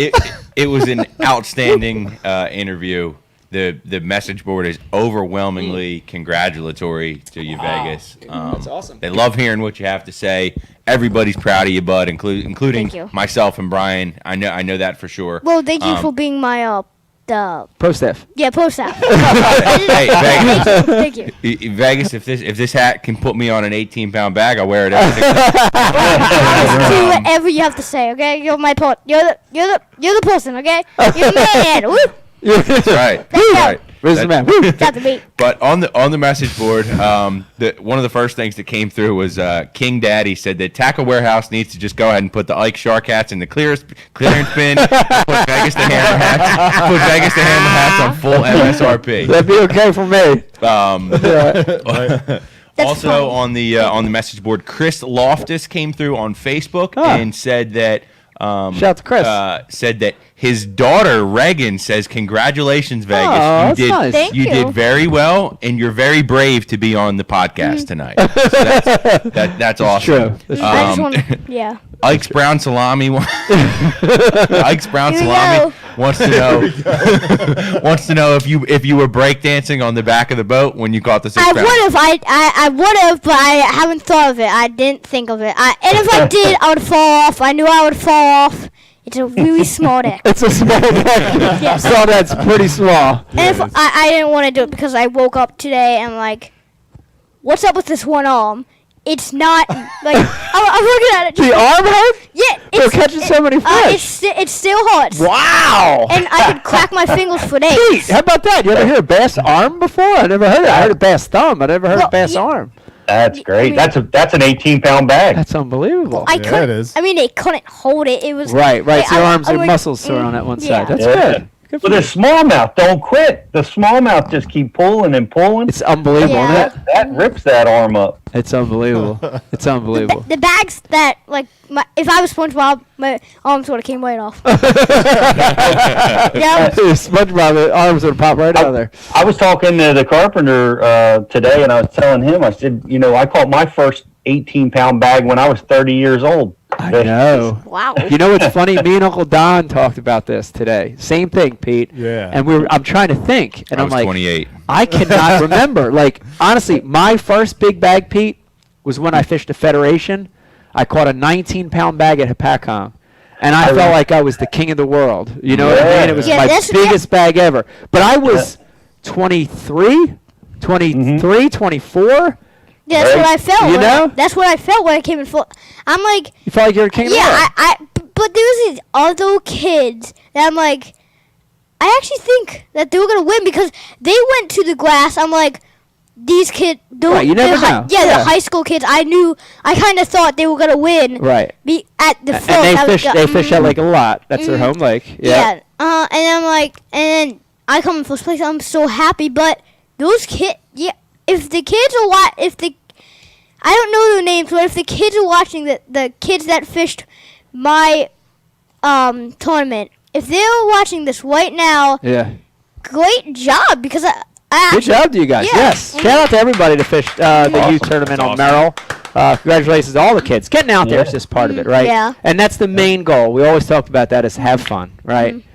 Competition can be tense, and there's ups and downs, there's highs, lows, but the main thing is have fun, right? You had a good time. You had a lot of fun. And I did too. I had fun going with you. I'll be your net man any day, Vegas. You know what I mean? I'll be your net man any day. So Frankie on the message board wants to know, Vegas, do you want to be a professional fisherman when you grow up? Yes, but if it's on MLF, no. Yes. No, it's gotta be bass. I'm watching him on MLF. I'm like, that's not right. That's not right. Drop it. Oh my gosh, mic drop. And also, segue to that same question. Frankie wants to know, Mike, have you planned on Commercial break? Look it up. Damage control. Save us. What was the second question? The second question was, Mike, have you drawn up the plans yet to do an addition to the garage to fit 2 trucks and bass boats? That's a in the great garage? question. We- Now, we- the interesting thing is, Vegas, you're always We have a you're always pressuring me for more space in that shop. You constantly giving me pressure about more space. So, but Well, because like it's every time I hit the side of the thing, I'm like, it's because you're hitting the wall. It's because of the You need more stupid- space. Yeah. I'm like, can we just get rid of the lawnmower? I mean, we don't. The use it. lawnmower's in there, right? Let's get rid of the lawnmower. Lawnmower. Yeah, we don't need a lawnmower. Who needs a lawnmower? Let's get rid of that piece. Get goats. What about we have this bench? We have this bench, like, where you. Yeah. Why can't we put it where Well, let's do that. Yeah, Let's we're get gonna, rid we're of it. gonna Yeah. do that a couple of days. All right. So we'll put the lawnmower. We'll move the lawnmower out of the shop, and that'll give you more room. We'll get you a little workbench over there. You have a little more room to work. Yeah. Is that good? King Daddy says that Vegas, you just won the internet. I like eBay. I like Wi-Fi, Dude, but there's no. I am internet. giving the show up. Maybe Vegas runs that Jim Jones bass boat.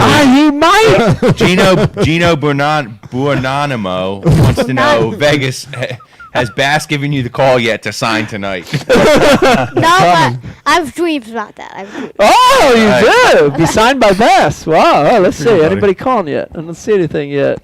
That's awesome. Man, I have a question for Pete's Vegas. got a question for you, Vegas. I just got. It's kind of a it's about what you said when you lost that fish, and that's the hardest thing to overcome. Yeah. What was it like at that time? Like you did. I've got to compliment you. You did the greatest thing that you could ever do when that happens. Is you focus on what you did to get that bite. Yep. There Slow you go. down.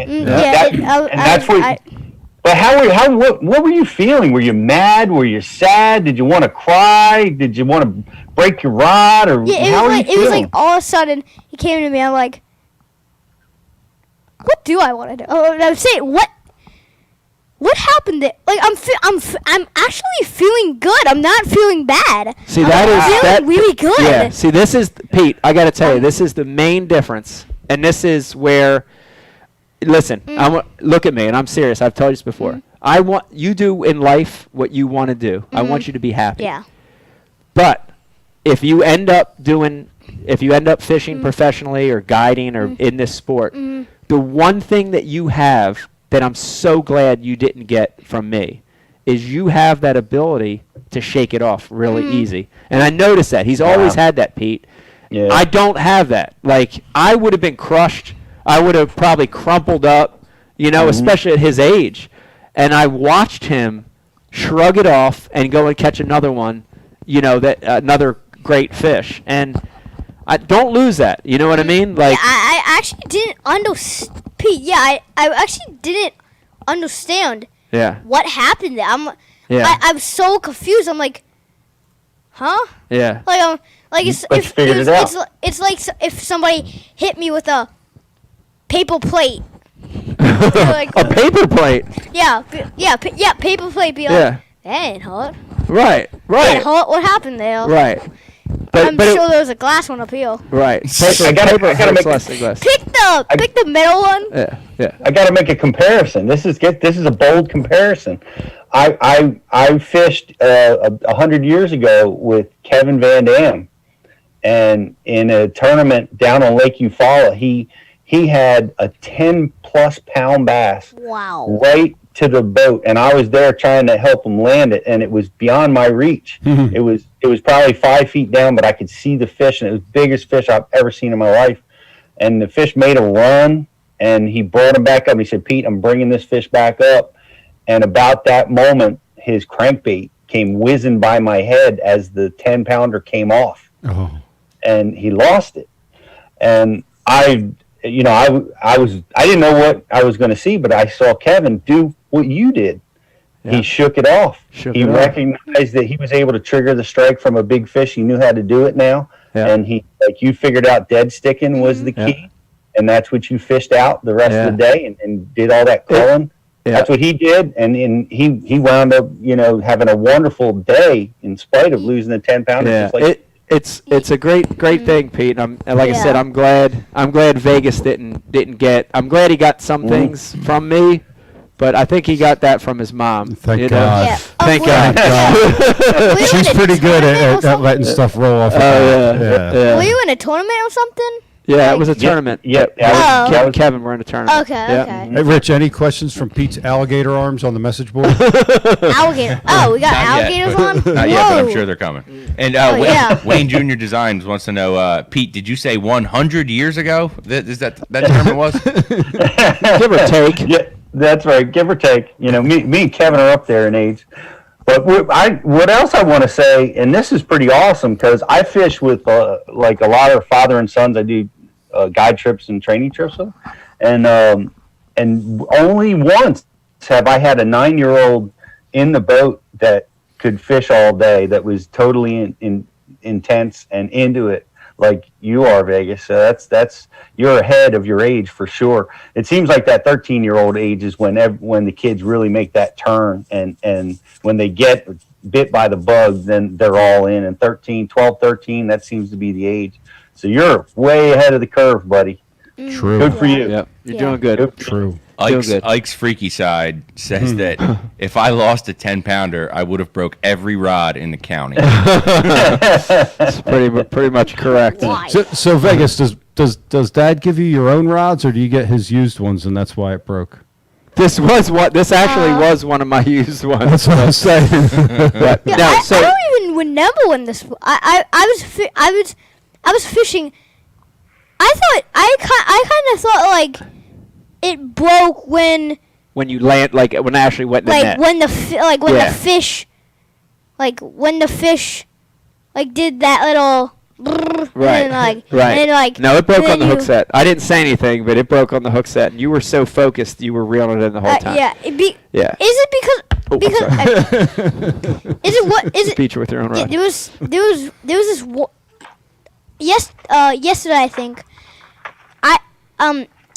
It was one of those big ones.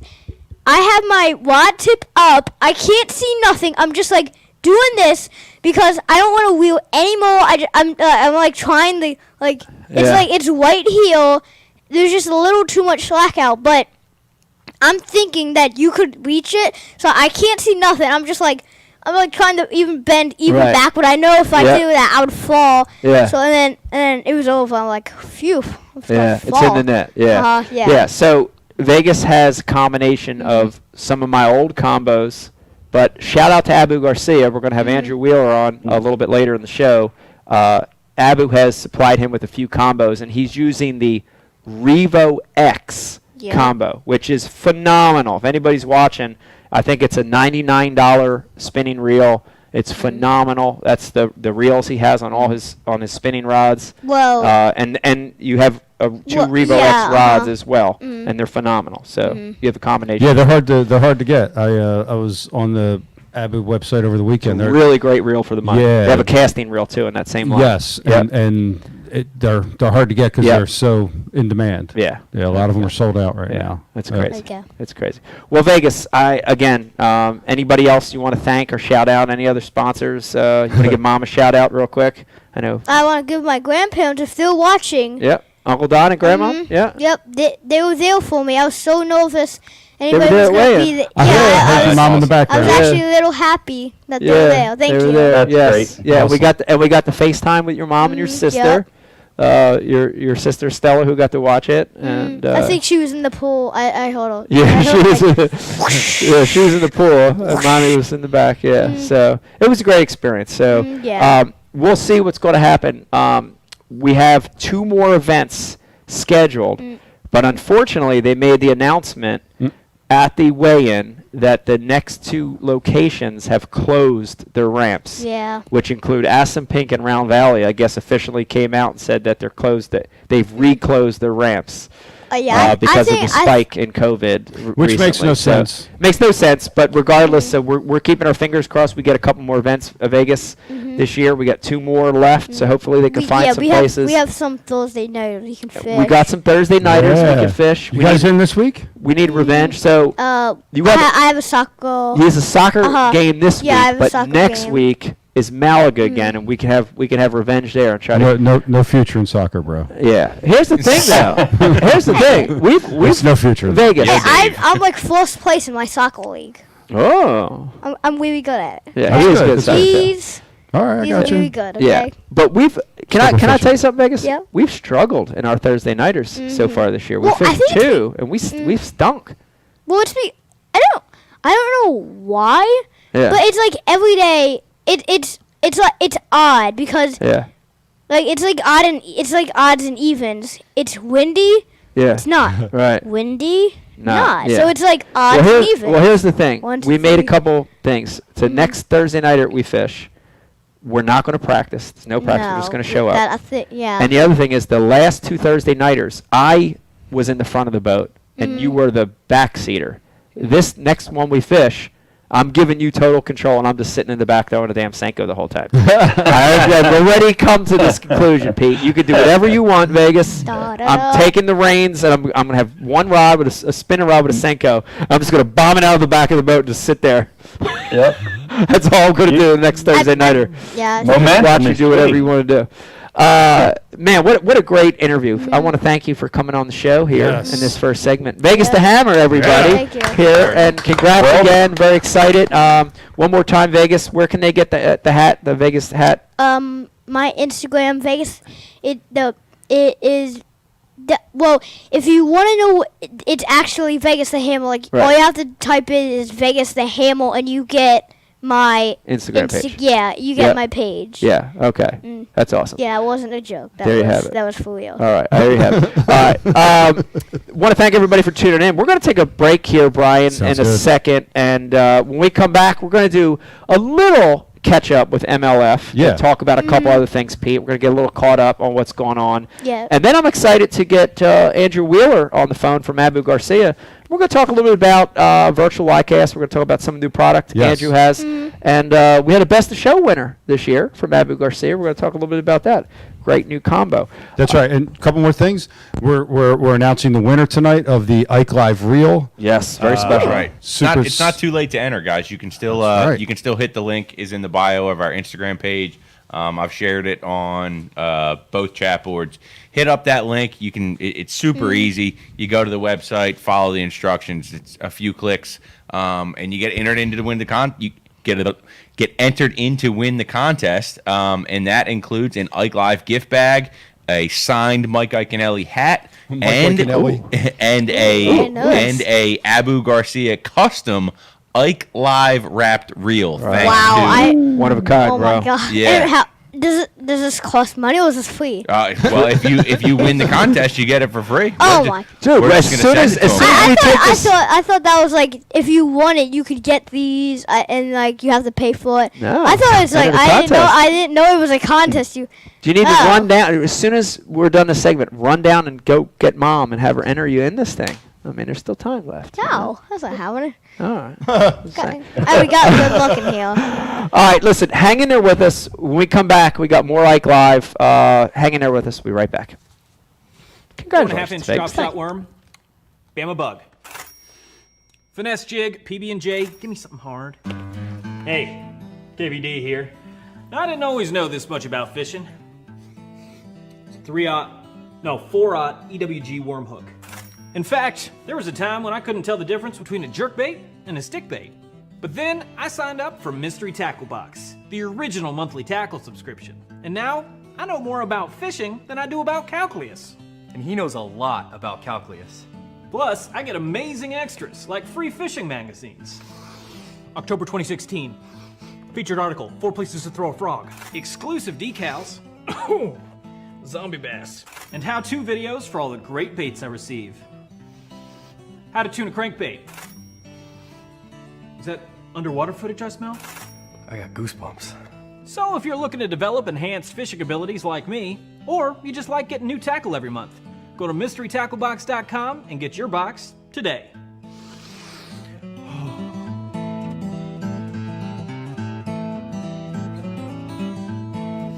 Ooh, live minnows. Is it lunchtime already? Nature's candy. Oh. Is he in my pocket? There's a special place in our hearts for the tools of the trade.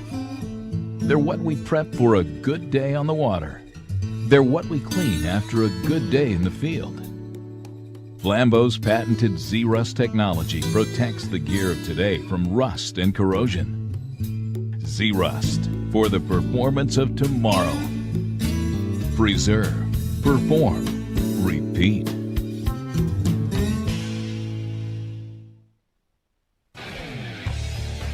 You work hard to catch your fish. TH Marine has 2 products to ensure your fish survive. The Oxygenator injects 100% pure oxygen into your live well. That increases fish survival by 35%. For the perfect combo, add G-Juice live well treatment.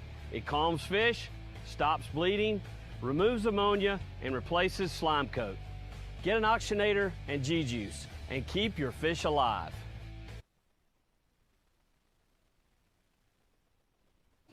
We're back. And we're live. Folks at home, folks at home. There you go. Folks at home, welcome back to Ike Live. Man, I hope you're having a wonderful Sunday. We're in summer, Bri. This is summertime. Oh, yeah. We're full-blown summer here, Riz. Full-blown. Full-blown guy. Pete, here we go. We're in summer. I got to 100 admit, degrees. it's been an unusual summer, though, because of everything that's going on in You the could world. say that again. You know, it doesn't feel quite like a normal summer, but I'm glad it's summer, right? We have fishing time. Yep. We have, we're swimming, we're fishing. We've had a nice experience last week with traveling to Wisconsin. Oh, We're going to talk about that here in a second. Want to remind everybody, if you're watching right now, we want to hear from you. Please hit us up on our IM.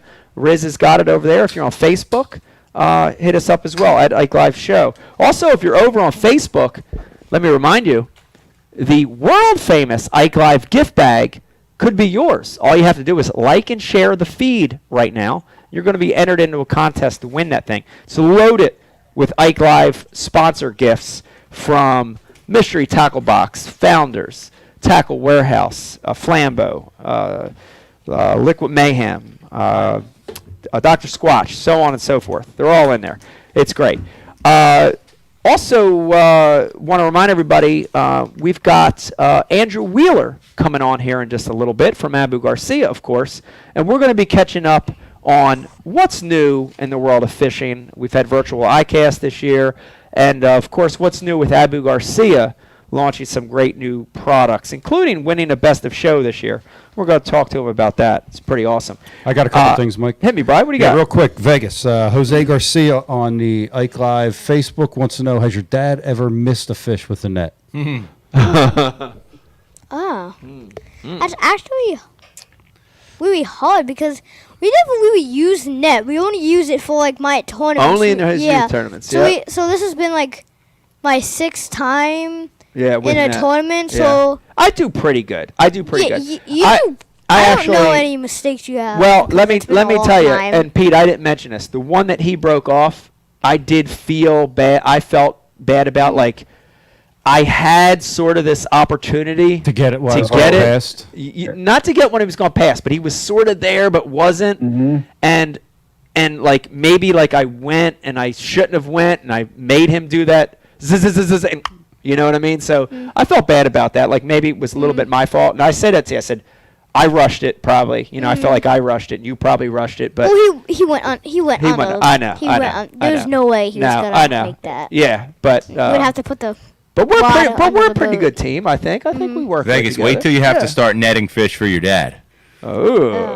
It's the most challenging thing in all of fishing. Talk about that, Rich. Well, you just never know where he's going to go. It seems a little easy, but with my net, there's this little hole where the water just goes in. And I remember it was this Ike Foundation.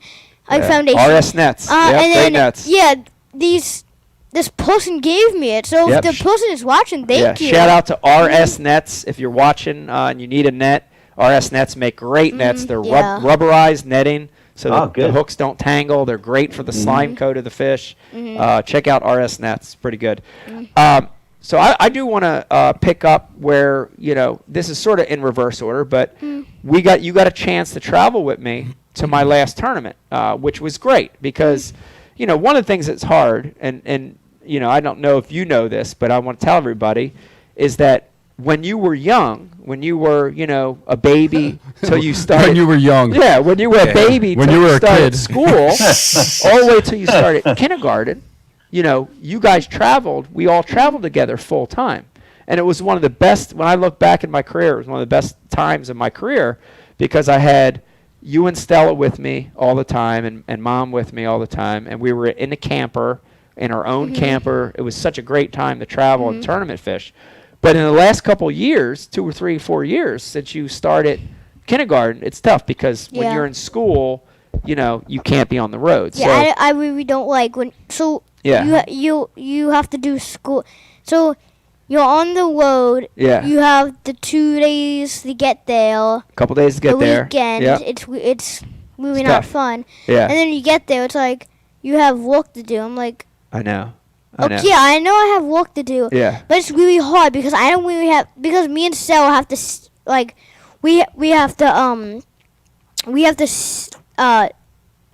share the same table and seat, and we have to do like thing like For school, this- you're talking about e-learning. Yeah. You're talking about e-learning. Yeah, we have to do e-learning's tough. Yeah, but this was nice this because was this really last nice. tournament, you guys got to travel with me, so it was great. You know, Yeah. we hooked up the camper. Mommy tows the camper, and I tow the truck and boat, and we travel up to Wisconsin. We left ourselves. This is the most unbelievable story, and this is the first time I'm telling this. Is this nobody? Yeah, nobody knows this Oh, yet. my So this God. is the first time I'm telling this, and I'm doing it live. Well, some. Hold on, nobody knows this. Let me tell You the story. put this on Instagram? I didn't put this Oh on my Instagram. gosh. Here we So we start on July 5th. So let everybody know we had a little sandbar party out here. Most of the Ike Life crew was here, including Riz, Brian, Pete. Had a great time. Sunday the 5th, I wake up and we get a late start and we start this drive to go up to Wisconsin. We make it just outside of Pittsburgh and we call it a night. We had 4 hours and it's a good start. You know what I mean? Sure, yeah. And the next morning I wake up, everything's good. You know, we check the camper. I do my normal little walk around. And Pete, I get on the turnpike, and this is about 30 minutes in to after we start. I get in the turnpike, and Stella's with me at the time. So we switch kids. So Vegas is Yeah. with his mom, and I'm with Stella. This is my favorite And- part, buddy. And we're driving, and all of a sudden I feel this like bump, and I hear toof. So I feel this bump, and I hear toof, and I go, oh, what's that? And I look in my rear view mirror, and I look to my left in my rear view mirror, and all of a sudden I see my boat next to me. What? Not physically right next to me, but I see it like, in the rear view mirror It's like to my left. It's like, hello, I'm a boat, and Are you just so you kidding me? know, Dude, it was the most intimidating, Yep. scary things, and the I'm freaked out. I'm like, oh, and so I don't know what to do except start to slow down and try to control it. So now the boat and trailer's jumping left, it's jumping right, and I'm doing my best to keep it straight, slow it down. I got it slowed down. I don't see it going left and right anymore in my rearview mirror, and I'm on a straightaway. None of this I'm even thinking about at the time, but I'm on a straightaway. I get over to the shoulder. There happens to be an on-ramp right there, so it's a big, wide shoulder with a little thing of grass. I get it off to the side and get stopped. Dude, my heart is pounding, Pete. I look back at Estella. She's on her iPad like nothing's even happening. She doesn't even know anything's going on. She's like, and I'm "What? looking back and I'm like, Something "Oh, you all right? Are you okay? We're okay. We're okay." She's looking at me like I'm crazy, Pete. I can see your I'm face. yelling at her. I can feel it. Like, Yeah. I'm Reaction. panicked and I'm my yelling God, at her. how She's did looking you at me think like, real? "What are you?" Yeah, she's looking at me like, "What are you doing?" So You're interrupting my YouTube. yeah. So, dude, I am like floored. I like put my hazards on. I'm like shaking. I get out and I'm like, "What the?" And I look, and I'm looking, and it's off. It's off the hitch, and I look, and the ball is still attached to the coupler. Yeah. But here's the craziest thing: There was no Here's your pin. pin. there, the threading, the metal threading piece, the bolt that comes off of the Oh, ball, the bolt dropped out. sheared. Oh. It sheared.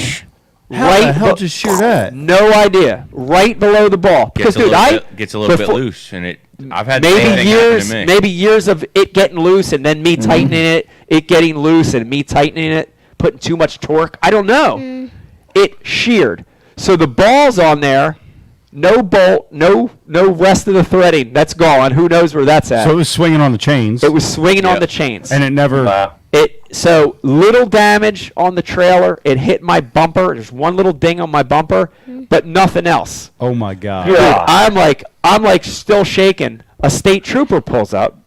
This is like unbelievable. So I'm on a straightaway. I'm on the turnpike. There's no cars around me when this happens. Right. I get to the shoulder. I'm parked over. A state trooper pulls up. He runs to the Walmart 2 miles up because I phoned Becky. They already get off the exit. Beck runs into the Walmart to get another ball. The state trooper goes to get it. Nice. I jack the trailer up, Yeah. take the ball off, get the new ball from the state trooper, put it on, hitch it back on, and I'm gone. And, wow. That happened. When dude. you call us, I'm like, the ball. I'm thinking You couldn't like understand, I'm thinking, yeah. but it's in my brain because I'm thinking like, and then like my brain goes to like, what about my boat? What about my trailer and my ball? I'm like, Yeah, you were no, thinking that's this, the yeah. ball, and I'm like, and I'm thinking, the ball came off. How did the?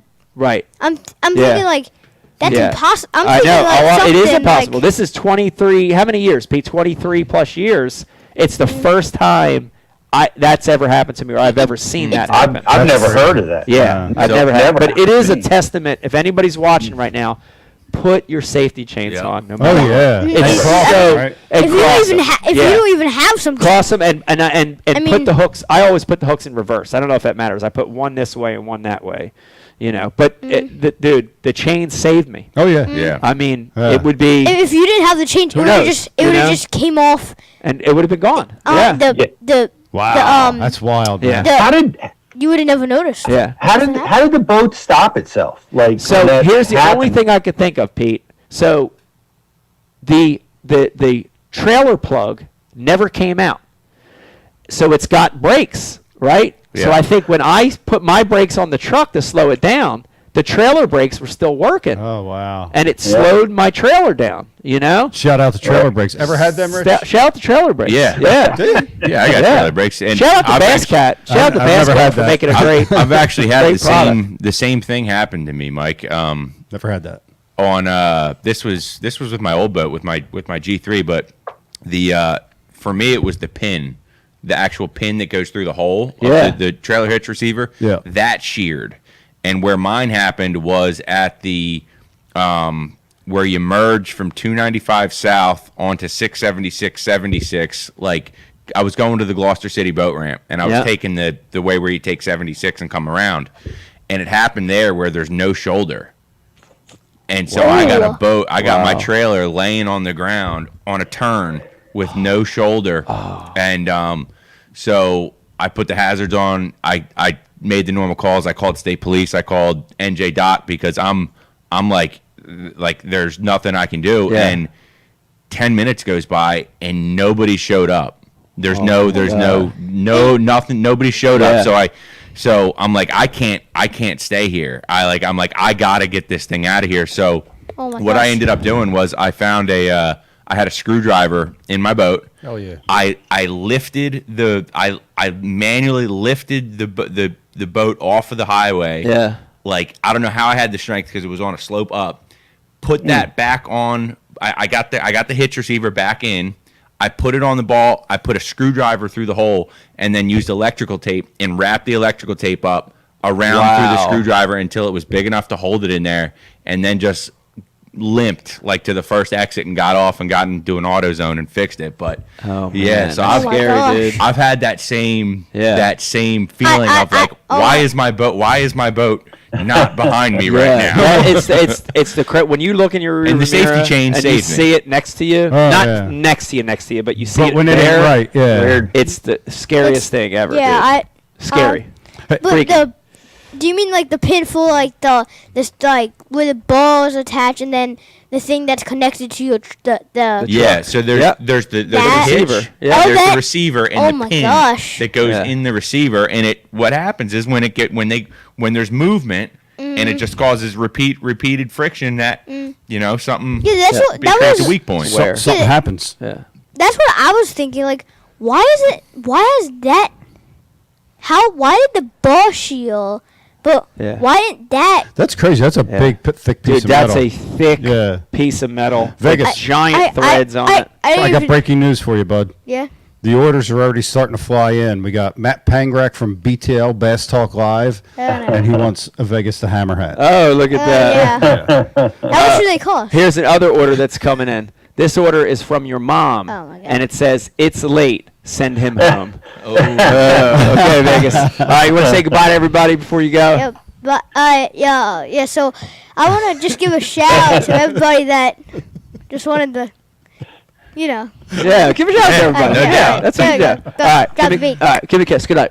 All right, see you later. Good job, Vegas. With your mom. Great job, buddy. Yeah, good job. All right, Good job, Get out of Vegas. here. You're getting me in trouble. One more round of applause. How about Vegas, it? everybody. Take your Vegas trophies. the Hammer. Leave your water. I'll clean up for you. All right.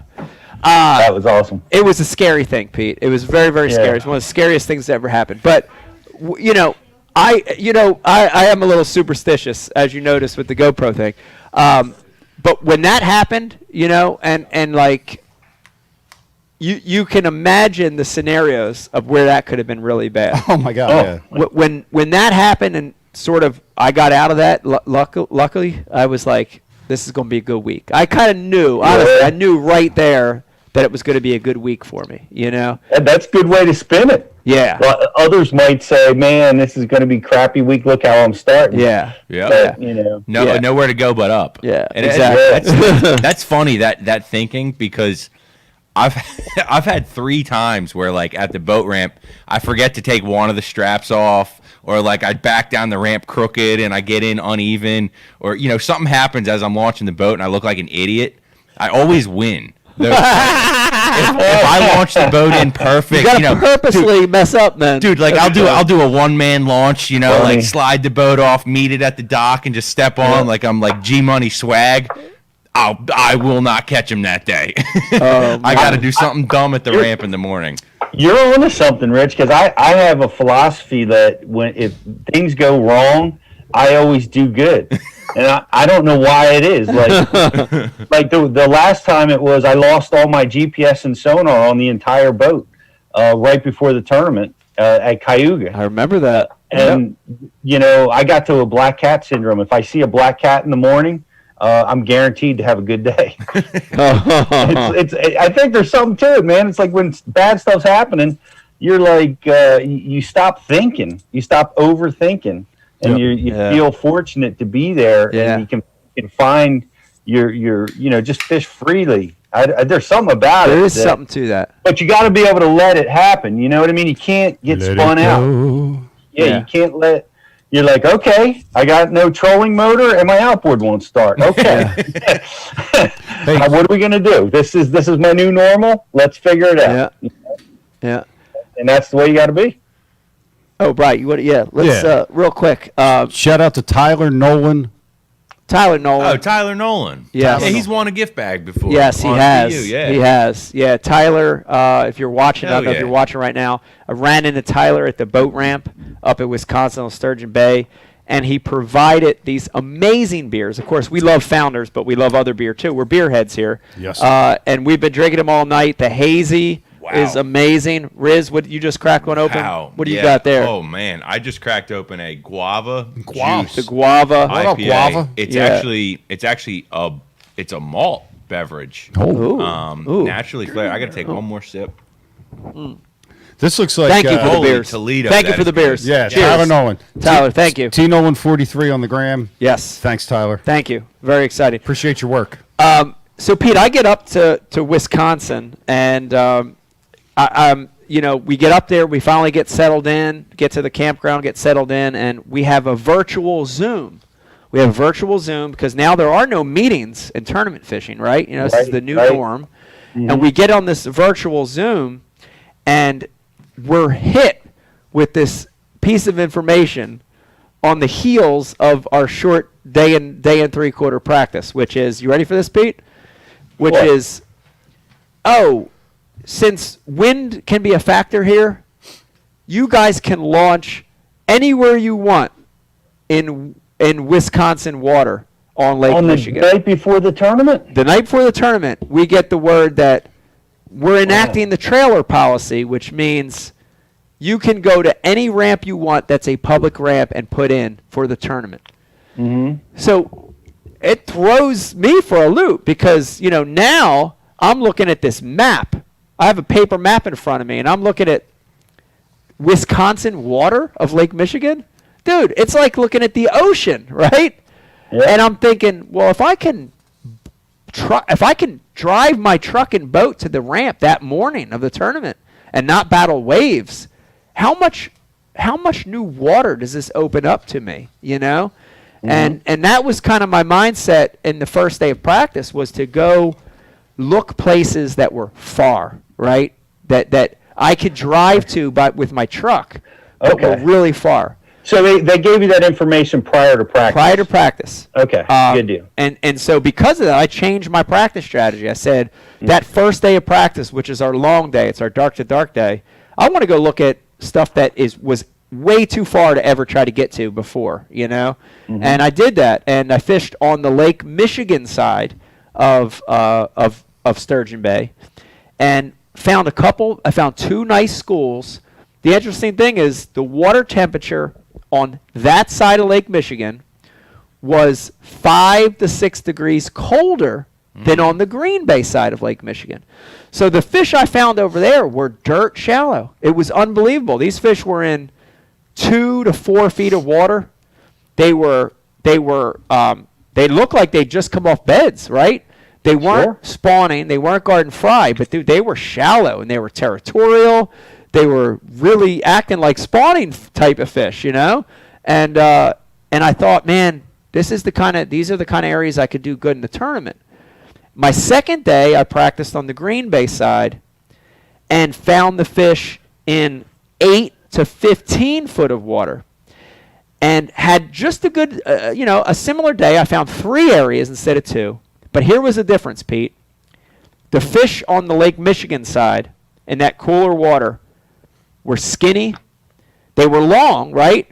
But they had sores. They had all the signs of being just off the beds, right?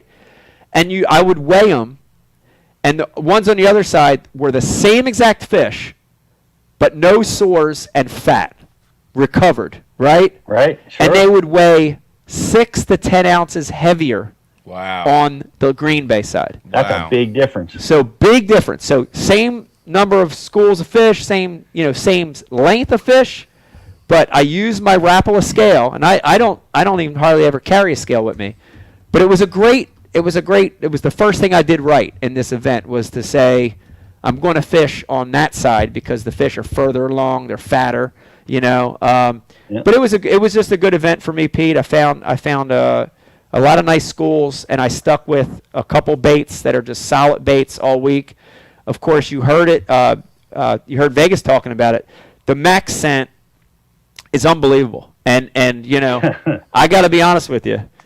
I didn't see any of the footage. Maybe you guys can chime in. I watched the whole thing. It was max scent. That's exactly what I was going to tell you. I'd be surprised if even the guys, and I'm not going to call nobody out, but I'd be surprised if some of the other guys in the top 10 who said they were fishing Zoom or Z-Man were actually fishing max scent because we saw it. Saw it. We could. They would turn their back to the camera, and they'd pull a bag out of their pocket and slip it back in their pocket. It's unbelievable. It was a powerful tool, man. Just everybody in the top of those tournaments was using it. Yeah, it's when you get around smallmouth, it's so key. So key. It's super key. Oh yeah, that. I mean, I was catching them on it today. We fished today. It's crazy stuff. It's crazy stuff. For reminds me when power bait first came out, how key power bait was. Yeah, the original power bait when it first came out. Yep. Well, your fireworks were spectacular, and I don't know if you're going to go into that, but I wanted to on Facebook. Mark Lynch telling a story because we were all watching on pins and needles because we were trying to have a show on that Tuesday night, and you were still fishing. And we were going nuts, whether you made it in, trying to do the math. It was nuts for us. Yeah, Mike, let me paint the picture. So like Pete's saying, Tuesday night, we had to Bass You Live. Yeah. So I'm in here doing my thing. Yeah. I got Greg DePalma was sitting where you're at right now. Rich was over there at the table. Pete was sitting on Zoom ready to go. Yeah. Everything was set up. It was actually relaxed. Like, the stuff's flowing right now. Yeah. We're ready to roll. So about to go live, it's like 6:58. We're going live at 7. Rich is watching the feed. We're watching. It's like, oh, come on, Mike. He's over there, yelling like screaming. 1 minute left. Yeah, screaming. Dude, you hook up. There's like a minute left. He's like, he's got one on. I go running across the room. I'm like ready to hit go. I got all the shots queued up. You know what I mean? I got the intro ready to roll. Everything ready to roll. You hook up with one. I go running over there. They're saying like you need 2-3 to take the lead or to get in. Yeah. And they waited at 2-2. Whatever. Yeah. You didn't have the right info at the moment. But just the intensity of all that. And then we got to go live like then. Yeah. Not that we ever go live on time. Yeah. But it was wild. It was so wild. It was crazy. That was intense. That was one of the, it's happened a handful of times in my career, but it's you live for stuff like that. You were on the right side of it this time. I've been on both sides of it. Been on the other side, but you live for stuff like that to happen, and it was an amazing experience. But, let me put it in perspective, because what happened is, I had a lot of momentum going. I sort of had a bad okay start, sort of a bad second period, and then I had all this momentum where there was this system coming, and these fish started biting, and I started catching back up, trying to get in that top 8, and I could feel myself. Dude, you could feel it. I felt the fish. I felt the energy. Everything was lining up right. Yes. And then, the worst thing in an MLF tournament is when you hear the official's phone ring. Okay? It's the worst thing because something's coming through that's going to disrupt the course of the day, whatever it is. Right. So I'm getting this momentum, and I can see the storm. I can see rain coming. I see clouds. I don't even hear thunder yet, and I hear that official's phone ring, and I'm like, fuck. And so we get the call, and he's... What is the fine for that, by the way? What's that? What you just said. Fuck? Well, it's been $500. All right. For certain words. Certain words are fine. Do they have a menu of what the... They do. It's whatever... It's like a dispensary. It's whatever national TV uses. Like, really? Like shit is okay. Fuck's not good. Like damn's okay, but... Dadgummit? Pussy's not. I don't know. Take it easy. Whatever. Anyway. What's the fine for saying you don't want to fish MLF, you want to fish Bassmaster? I don't know what that fine is. I don't know. I don't know. I'm sure somebody said it before. Probably ask Gerald or Brandon. They'll know. So anyway, the phone rings, and I feel all this amazing momentum. And I'm, and you're half listening, and he's like, yeah, I understand. Okay, or whatever he's saying, and so, then the word comes through that line's out in 10 minutes. What? There's going to be a weather delay. And you're like, 10 minutes? Jesus, what the? And so now I'm like working my ass off to catch as many as I can catch, And I think I catch like one more maybe before that happens. But then it's like he counts it down, and then that's it. And then I'm like, shit. So, we're just sitting there for a while. It's just rain. Finally, some lightning does come. We go tie it up to a dock, and we're like, just kind of chilling for a little bit. The lightning passes. It's just rain again, and we're just sitting. And hours are passing, Pete. And, I know that those smallmouth were biting because the storm was coming. I know what happens for shallower smallmouth when thunder and lightning's happening. I know how that shuts them off. And all these things are going through my mind. But I keep saying to myself, I'm like, I'm okay, right? Because I got an area that's working. And I'm going to have, I think it was like 1 hour and 50 minutes still left of that last period. It was almost 2 hours, right? I'm good. Well, we get our text back for our startup time. You're going to go lines in at 5. So we sat all this time, right? You're going to go lines in at 5, done at 6. And I'm like, done at 6? Like, what do you mean? Like, we had an hour and 50 minutes left, Oh, no, it's MLF regulation that we don't go past 6 o'clock. Why? It doesn't get dark till like 9:30. Why, Right. And I don't know the answer to that. If an official or someone from MLF is watching, please chime in. Hit Boyd's up Rich. watching. So. Boyd, if you're watching, please let me know the rule. He stopped watching about 25 minutes That's ago. probably. But I still don't understand it. Why they have to, why 6 is the drop dead time. But whatever, like I like try to think, because my mind is like I'm going to the worst place, right? I'm like F this, but Becky's always like, don't focus on that. She's always trying to keep positive. I'm thinking about that. I'm actually thinking about that, and I'm like, well, I got an hour, whatever it is, or less than an hour, whatever it was, just about an hour. I got an hour, just work hard. And sure enough, I start fishing. They're not biting, Pete. It's like there's not a smallmouth there, and Yep. I'm there 20 minutes without a bite, and now 30 minutes without a bite, and I got 30 minutes left, and I'm still way out of it, and I'm just about to leave, and I catch a 3-1, and it shoots me up a little bit, because nobody's catching them, and you'll see that across the board, when nobody catches them, nobody's catching them, and I catch a 3-1, and it keeps me there, and then I catch like a 2-pounder, and a camera guy comes with me, I think, at that point. And then I catch that 2-pounder, and then I'm like really close. And then I'm like, God, I felt like I'm like, and he tells me I'm 1 away. And I catch one. I catch another 2-pounder, and I'm like, this is it. But he's not updating me, right? Because I catch that one, and I weigh it, and it's 2-something, and I put it down. And I got like 3-4 minutes left, and I keep fishing. And I'm like, God, I know that's the one. I'm in. I know it. I feel like that's the one. And I get another one, dude. And I'm fighting this one, and I'm asking him, what time is it? And I get it in because I'm trying to fight him slow, and but I still don't know, And there's this long gap, and I don't know I don't know how it came across live, but from when I weighed that last fish, took forever to weigh it. I was like, come on, just call a weight out here, right? By the time I got my bait back on and threw in, I had 30 seconds. I actually had a bite. Oh, I missed it. I would have never landed it with 30 seconds. But so then I fall because I'm exhausted. I'm mentally exhausted. But I don't know. There's this like long gap. And you're like just thinking, how's this going? I'm either going to be just in or just out.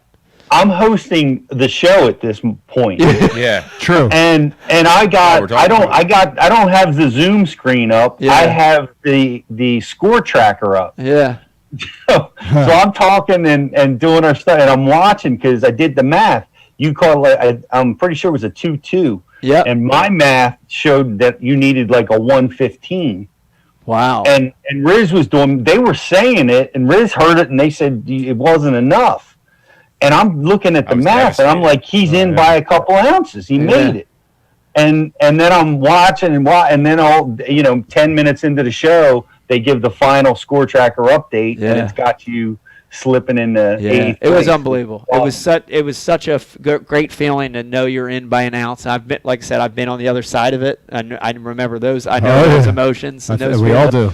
So it was unbelievable. It was awesome. You know, it was just great. It was, like I said, you live for those moments. You know, and it was a great tournament. You know, it was my last Major League Fishing. For the year.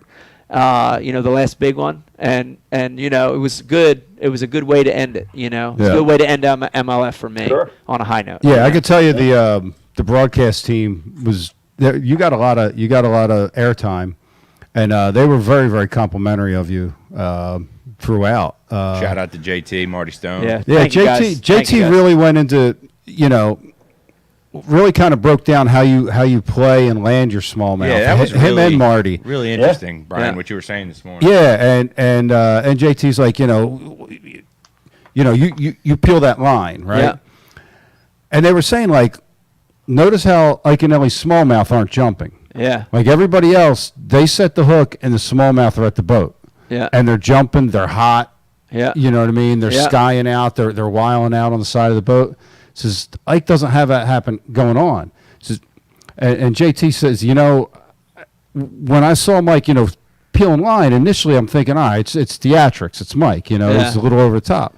He says, but I can see what he's doing now. He's feeding them line before, and Marty jumps in. He says, the harder you pull on the smallmouth, the higher he's going to jump. Yeah, and it's exactly what you're kind of counteracting by feeding them line before they get hot like that.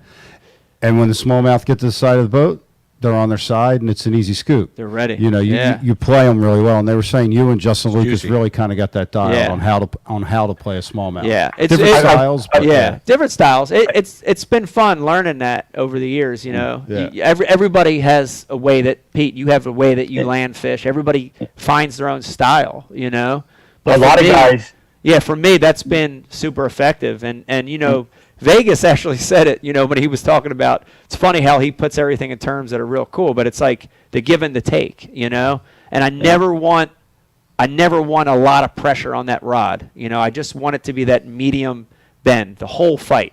I want it the whole fight. And when I see that line rising, I actually give a lot more to want him to go down. And then once I get him under the boat, that's my zone. I want him under the boat. I want him under the boat because they look up, they can't jump. It actually calms them down when they're under the boat, and I can use it as a pinning agent. A lot of the fish, if I didn't scoop them, I actually just I stomped them on the side of the boat. And it's not a penalty. It's not a penalty because it's not on the carpet yet. No, it's not on the carpet yet. And then I go down my other hand. A lot of times I'll set the rod down. I'll go down my other hand and get them. Yeah, but I've seen you do that. It's been a great system. I still lost a few, but it's been a good system for me. You could see in that tournament the guys that were completely uncomfortable that hadn't spent a lot of time doing that. Yeah. Like Kelly Jordan. I think he was using a spinning rod for the first time in the tournament. But he just, you could see it, like, clearly a lot of guys from Texas, Florida, certain places, that's all they do is, they're using bait casting gear, and they don't use it that often. So, they were uncomfortable. They rushed. A couple times Rumbanis, like, grabbed the fishing line, and he rushed, and he lost the fish, you know? And, so it's quite a skill set. But I got to read this. Mark Lynch is working on this Tuesday night. There's an electrical outage. He's in a bucket truck working the electrical outage, and when this is going down, and he has to stop work, and they're all screaming at him. Nobody's getting their electricity. Nobody's getting their electricity. He just had to put everything on pause for about 15 minutes so he could watch the highlights. So that was pretty awesome, I thought. Yeah, it was great. It was great. It was, like I said, it was a fun tournament. If anybody's watching and you're looking for a destination trip, man, I definitely recommend Sturgeon Bay. I mean, it's a great area, Pete. There's a lot of stuff to do too. There's wineries, there's restaurants. I mean, it's beautiful country up there. Hit up T Nolan 43 on Instagram. He'll bring you beer. He'll bring you beer. Yep, definitely. He'll bring us a 4-pack of some great, delicious beer. Thank you, Tyler. But it was a great experience, and I want to congratulate all the top 10, but especially Justin Lucas. Great performance. I missed some controversy there as well that, I know he was dealing with some stuff there. And it's hard to fight through that, What's that? He had a couple guys move in on him, too. This is 2 tournaments in a row now over there. So, this isn't anything new. It's been going on since the beginning of time in bass fishing. But is it any different at MLF than it is at a normal? I mean, because that's all, like you said, that's yeah. always happened. I mean, there are things different and things that are same. I mean, for sure now guys are using technology more to move in on guys. Sure. But I think this one was just old school moving in. I think guys saw him there, and when they were struggling, they wanted to come in and try to catch a few. Right. Well, live updates. Yeah. That'll lead to that. Yeah. But shout out to Justin Lucas. What great performance by him. Really was. And he deserved that win. He looked so comfortable landing fish. Yeah. Like, oh my gosh, it was like it was so easy with him, and there were several other guys that were just so smooth and easy. Yeah. And Jordan Lee, oh my gosh. Yeah. I mean, just really slick out there. Yeah. Shout out to Jordan Lee. Yeah. The thing that's sad, about last week's win from Justin, though, is they degraded the prize down to $65,000, which is a travesty to me. Why's that? So there's a lot of make up rules as they go. Well, there's a lot of reasons that they gave for that, but they brought the first place prize down to pay out broader across the field. And the reason they gave is guys are losing sponsors during COVID time, and they reduced our number of tournaments down to 6, and this was a way to pay out more money across the field. But to me, that I don't like that. I'm not an advocate of everybody's a winner. You know what I mean? I don't want to get paid when I end up dead last. For also place? Yeah, and I don't think if you're the best league in the world with the best players in the world, and they do have the best players in the world, I don't think you should be competing for $65,000. I mean, shit, you can win that in a Toyota Series. You can win that in a giant field, open field. Hell, the Ike Foundation. That was $30,000 for an Ike Foundation tournament where everybody was having fun. Yeah, I was there in a 16-foot aluminum. So I think that's taking the sport backwards. So that to me was a travesty. But nonetheless, it was a great win, for him, and want to congratulate him on that. I hear they're bringing back the entry fees for next year. I was reading that on that's a whole other thing. I don't even want to get into that. The other thing that was interesting is at the MLF event, and this is a good segue, was smack dab on top of virtual iCast. So I got to be honest with you. Maybe I want to hear from you guys a little more, because I know you were on with the guys from TW talking a little bit about it. Pete, I didn't see any of it. I missed everything, literally, because it coincided with my week. Then I had to get in the truck and drive like a maniac to get home for Vegas's tournament. The only thing I saw came from Tackle Warehouse. Yeah, I missed everything. But, apparently it was supposed to, I kept hearing, this is going to be like regular iCast. It's going to be just as good, except it's going to be virtual.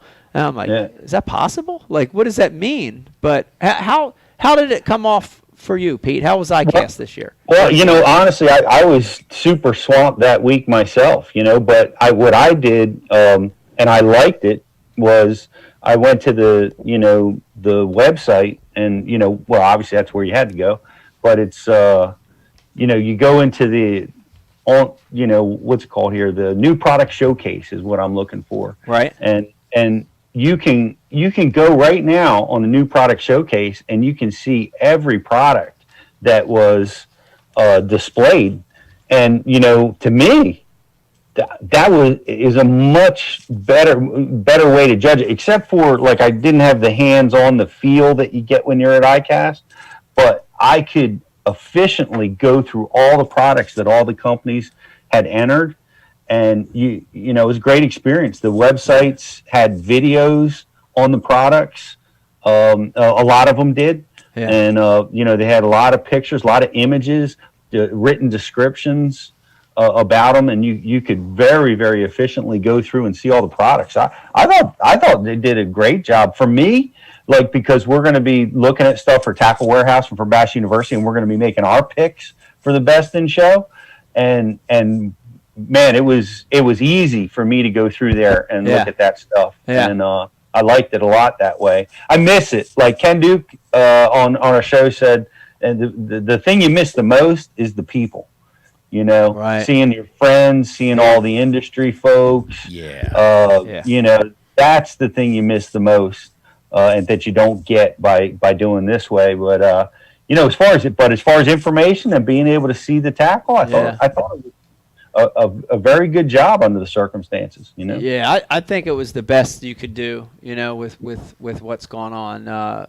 But it was awkward for me. You know, I can tell you that it feels strange because this is the first time, and I'm going to give you a year. Somebody could do the math for me. My first iCast that I attended was in 2000. So 20 years. That's easy math. 20 years in a row, Pete.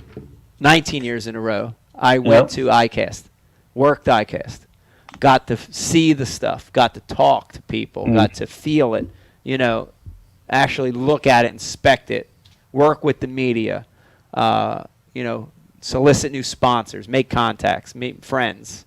And just feels weird this year not having that there, you know? Feels very, very weird, very awkward, you know? Yeah, sure. Very awkward. Well, you know, I hope, you know, honestly, I hope we get to go back next year. You know what I mean? Yeah. We're still deep in this, and there's a lot of expansion going on with COVID. So, you know, I'm hoping next year will put us back there. But yeah, that's 20 years of doing it, and you know, and we won't see those people.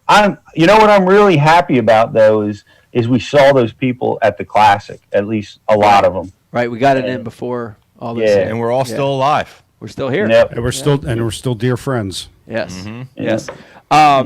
Yeah, we're not being any iCast this year, but nonetheless, Pete, some great new products coming out, and I know Bash U, is it this Tuesday? We're doing a big.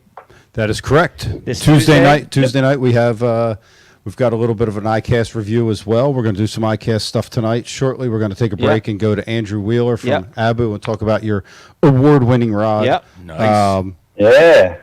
But yeah, Tuesday night we've got we're going to have some. Rich, take it away. No, go ahead. Oh. You finish. I got one thing to go before we go to break. You got it. But yeah, Tuesday night we're going to have what's his name?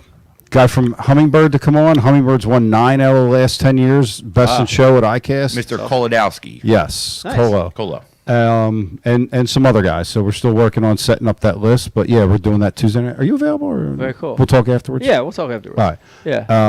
But cool. yeah. So everybody, if you're watching tonight, please tune in Tuesday night at 7 p.m. And while we're plugging, Yeah. yes, thank you. Yep. And Wednesday night, Straycast is going to do a live remote from a liquor store. Wow. Yeah. Very cool. Like a liquor store down the street from Pat's, like Total Hood Liquor Store. Yeah. The kind with the metal thing that rolls Oh, down yes. the front. That's Yeah. awesome. So they're going to barricade themselves inside and do a live remote with the guys from Cool. Tin Cup Whiskey. Oh, that's awesome. Yeah. Awesome. And I think Matt Robertson's going to drive up there. Wow. Matt, on him. On them, baby. Yeah. He's a cool dude. That's awesome. So that's Wednesday night. Don't miss it. Yeah. Well, iCast not being around this year was weird, Pete, but I did want to, real quick before we go to break, I did want to I'll give you a couple of the things that I got to see let's hear it. or actually got to feel here, look at, that are, in my opinion, some of the best stuff. So, of course, I know you've seen all the press releases on it, but Flambeau, great sponsor of the show,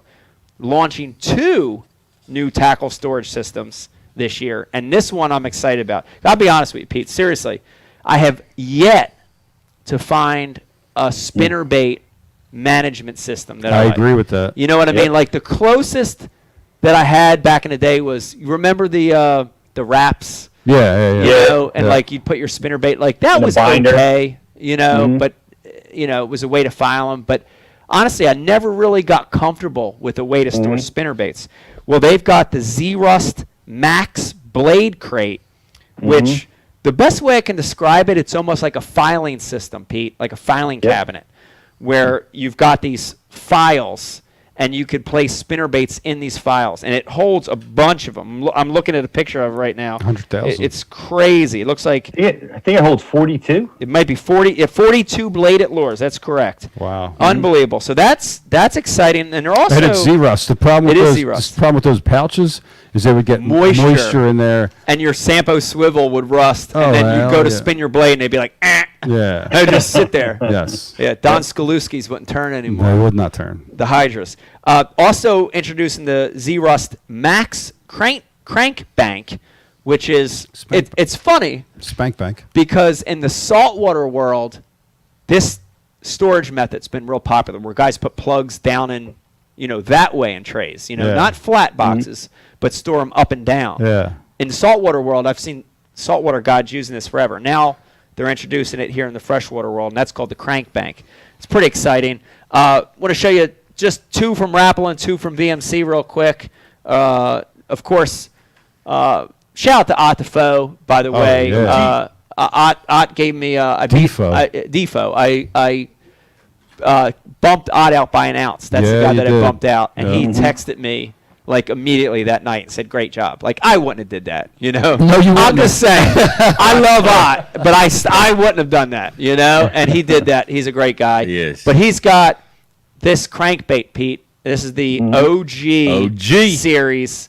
I got the Slim 6 in my hand right here. And this is basically a flat side circuit bill bait. And this is the same one that Ott gave to me for the classic that he I won. remember. These are the ones that Knoxville. Knoxville. These are the ones he's been carving for years. Yeah. Rapple is now doing them in mass. Pete, I know how much you like flat sides. This is going to be a killer in cold water, pressured fish. It's going to be a killer. And then the VMC products that I am gaga about is they have the Tokyo rig now, Pete, with a finesse Nico hook on it.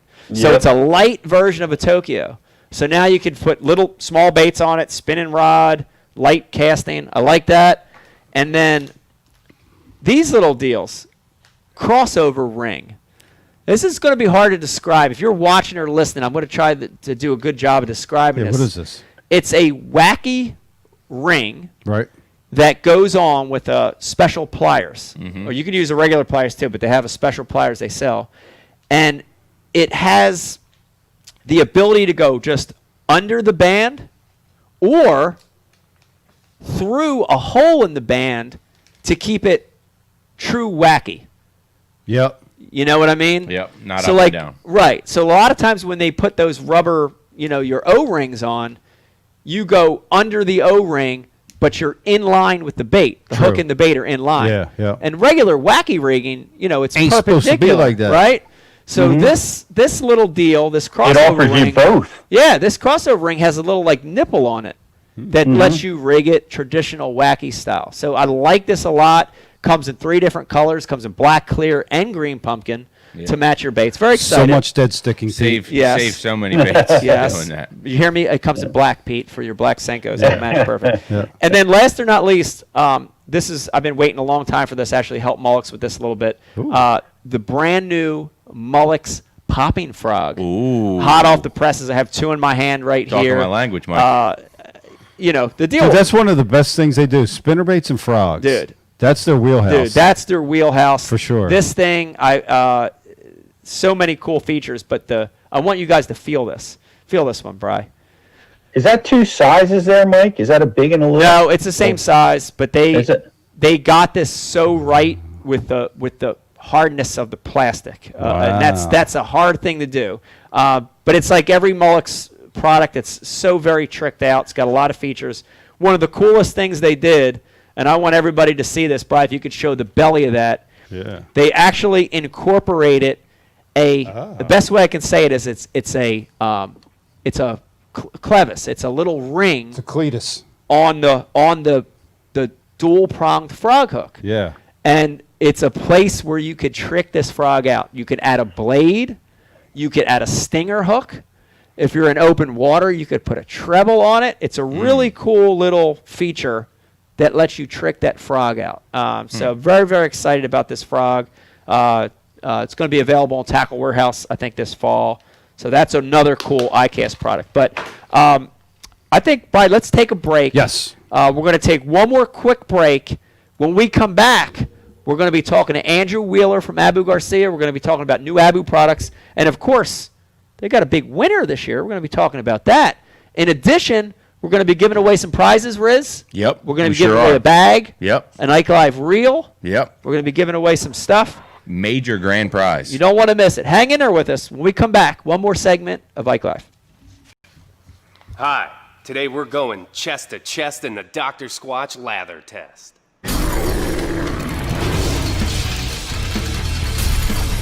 On that half of Mike's impressive chest, we're rubbing him down with 3 name brand bars.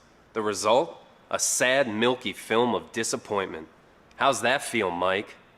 You see, Big Soap cuts corners and strips out all the sudsy goodness in order to make production cheaper. But not Dr. Squatch. Don't worry, Mike.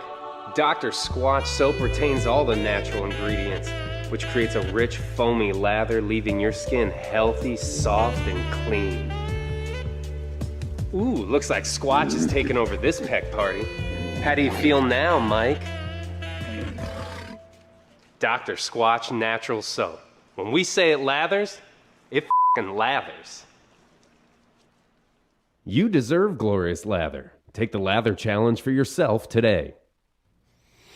4.5-inch drop shot worm, Bama bug. Finesse jig, PB&J, give me something hard. Hey, KVD here. Now, I didn't always know this much about fishing. 4-aught EWG worm hook. In fact, there was a time when I couldn't tell the difference between a jerkbait and a stickbait. But then I signed up for Mystery Tackle Box, the original monthly tackle subscription. And now I know more about fishing than I do about calculus. And he knows a lot about calculus. Plus, I get amazing extras like free fishing magazines. October 2016. Featured article, 4 places to throw a frog. Exclusive decals. Zombie bass. And how-to videos for all the great baits I receive. How to tune a crankbait. Is that underwater footage I smell? I got goosebumps. So if you're looking to develop enhanced fishing abilities like me, or you just like getting new tackle every month, go to mysterytacklebox.com and get your box today.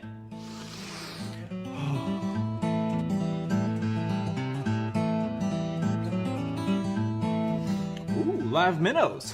Is it lunchtime already? Nature's candy. Oh. Is he in my pocket? This time of year, I definitely recommend putting a little bit of this on your soft plastics too. There he is. Another one. Next cast. And that would be number 6. I'm addicted. I'll admit it. I'm straight addicted. Might be bigger. You think so? Yeah. Feels bigger. I haven't even seen this thing yet. It doesn't want to come up. Don't break me off the rocks. Oh, it's a... Oh! 27-incher. He caught it. 28. Oh my god, that's such a healthy fish. Look at this size.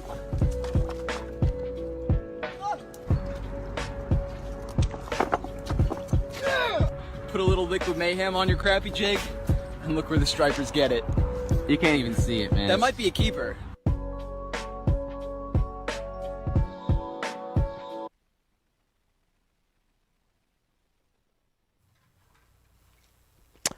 Hey everybody, welcome back to Ike Live. Hope you're having a super Sunday. I know we are. Tell you, it feels good. Got to be honest with you, Riz and Brian Carpenter. Yeah. Feels good to be back up here in the studio. I think this is our third show where we're back in here. We're still social distancing, keeping our distance, but I like it a lot better, you know, and having Pete here via Zoom to complete it has been great. So I want to thank everybody for hanging in there with us. You know, when COVID hit, things got a little strange, but you guys have stuck with us, and I appreciate that. It's been a great show. Of course, we had Vegas the Hammer on talking about his big win. That was exciting. And then we talked a little bit about Wisconsin, catching up with some of that stuff over at MLF. And then we snooped around iCast a little bit. It's been a strange year for iCast, but I'm excited. We always like to save the best for last. And I'm super, super pumped up to get this next guy on, and been a friend and colleague of mine for a lot of years, a ton of years, and very, very excited to have him here on the show. Joining us via Zoom, we've got Mr. Andrew Wheeler from Abu Garcia joining us. Andrew! Woo! How you doing, guys? How you doing tonight? I'm doing good. How you guys doing? Oh, we're good. We're good. We're about 3 sheets to the win. I think we're 3 or 4 beers in each, so things are good. Things are good. I want to hit you with a question right off the giddy. You've been with Abu Garcia for a long time, as long as I've been with Abu Garcia, or longer. So I know it's a long time. I gotta just call you the plate on this. Do you have the best job in the world? Do you have the best job in the world? It's pretty good. You know, if you like playing with fishing tackle all day, then it's not bad. Not bad at all. I think it's really, really, really, really good, because I got to be honest. I'm 23 years in the industry, and I've met just a handful of people that when I look at them and interact with them, I seriously look at them like they love their job. They really, really like their job. And I know you do. I know you do. Was this always, working for a rod and reel company? I know you're a fish head like all of us, but was that always in your, was that a thing that you said, man, this is what I want to do? How did it all come about? Well, I actually went to college. I went to university in Australia for basically fish biology, and I was planning to get into what would be over in Australia like a DNR type job, but putting myself through university, I worked in one of the big local tackle stores, and I was lucky enough that I graduated university, and then had made some good contacts in the industry, and got offered a job a couple of months after I graduated. So yeah, it was kind of a dream come true. I got to go work and develop fishing products for a living, so it was a good deal. Yeah. It's like I said, I from my standpoint, if I didn't fish professionally, that this kind of stuff is right up my alley. Like, I like to geek out when I get down to Columbia or when I'm up in Spirit Lake working with you guys. I always feel like I'm geeking out, at seeing materials and new technologies, and that whole process to me has always been like super interesting. It's like when I was a kid, I can remember even my Top Rod Club days, where we'd all get around at the club meeting and we'd start to put stuff together ourselves, like glue stuff, and so like all these years later to get to see that, it's super, super interesting to me. Yeah, I mean, I think back to the days when I used to work in the tackle store, it's I do exactly the same thing. Geek out. We get all the new products in every year, and you geek out on it, and I'd buy. I think I spend my whole paycheck there every week, pretty much, and it was like you would just geek out on it. I was lucky enough I'd work weekends, but I'd fish during the week most of the time while I wasn't at university. So it was perfect. Yeah. I want you to talk a little bit about the history of Abu Garcia, and the thing I really want to focus in on is like Abu Garcia has this amazing history in fishing, right? From me when I was a kid, I remember the 56 hydrants. Pete, I know you could back me up on this. The Cardinal reels, like all these classics, these classic Abu reels, been such a fixture in fishing for a lot of people in their lives. But the interesting thing is Abu has really turned the page, and the best way I can describe it is they were a staple in the sport, but then somewhere, like I want to put it like 2006 or so, you guys just really rocketed it to this next level with technology. Talk a little bit about that and how that happened, because the stuff you're doing now is so cutting edge. Like when I was a kid, you had to go to like Japanese reels to get that stuff. But now Abu does it better than anyone. Talk a little bit about that. How'd that happen? You know, Abu is actually going to celebrate its 100th anniversary next year. So old as Pete Glusick. Yeah, it's going to be almost. That's going to be a big deal for us. But we've been making reels as per se since the 40s. Yeah. And obviously known for round reels. We've made round reels. We still make round reels in Sweden as well. I mean, it's part of our heritage, and they still sell really well. So it's something that consumers really love, you know. But, I think, I don't know what the tipping point was, but I think it's just part of you get the right people involved in the company, and you get the right passion involved, and it all comes together. And, we are a global company, so we work pretty tight with a lot of our other global teams. And I think it just, around that time that you mentioned, that was just kind of a real sweet spot for us as a company. And got a lot of good people on board, and we've got a lot of good R&D support. And it just, I can remember that time, it just felt like it clicked, and it really allowed us to kind of push the brand forward. And it's been a fun ride. I'm not going to lie. It's been really fun. Yeah, it's awesome. The other thing I've seen a lot, and it's so interesting to me when this happens, because you have mixed emotions about it. But Abu's gotten to the point where there's a lot of other companies they see Abu do something in a rod or a reel or a technology, and then you see them come to market with it a year or two later. How does that make you feel? Because I always have mixed emotions about something like that. I'm mad, I'm pissed off, but I'm like kind of flattered, because I'm like, well, they're trying to copy from the best. How do you guys feel about that?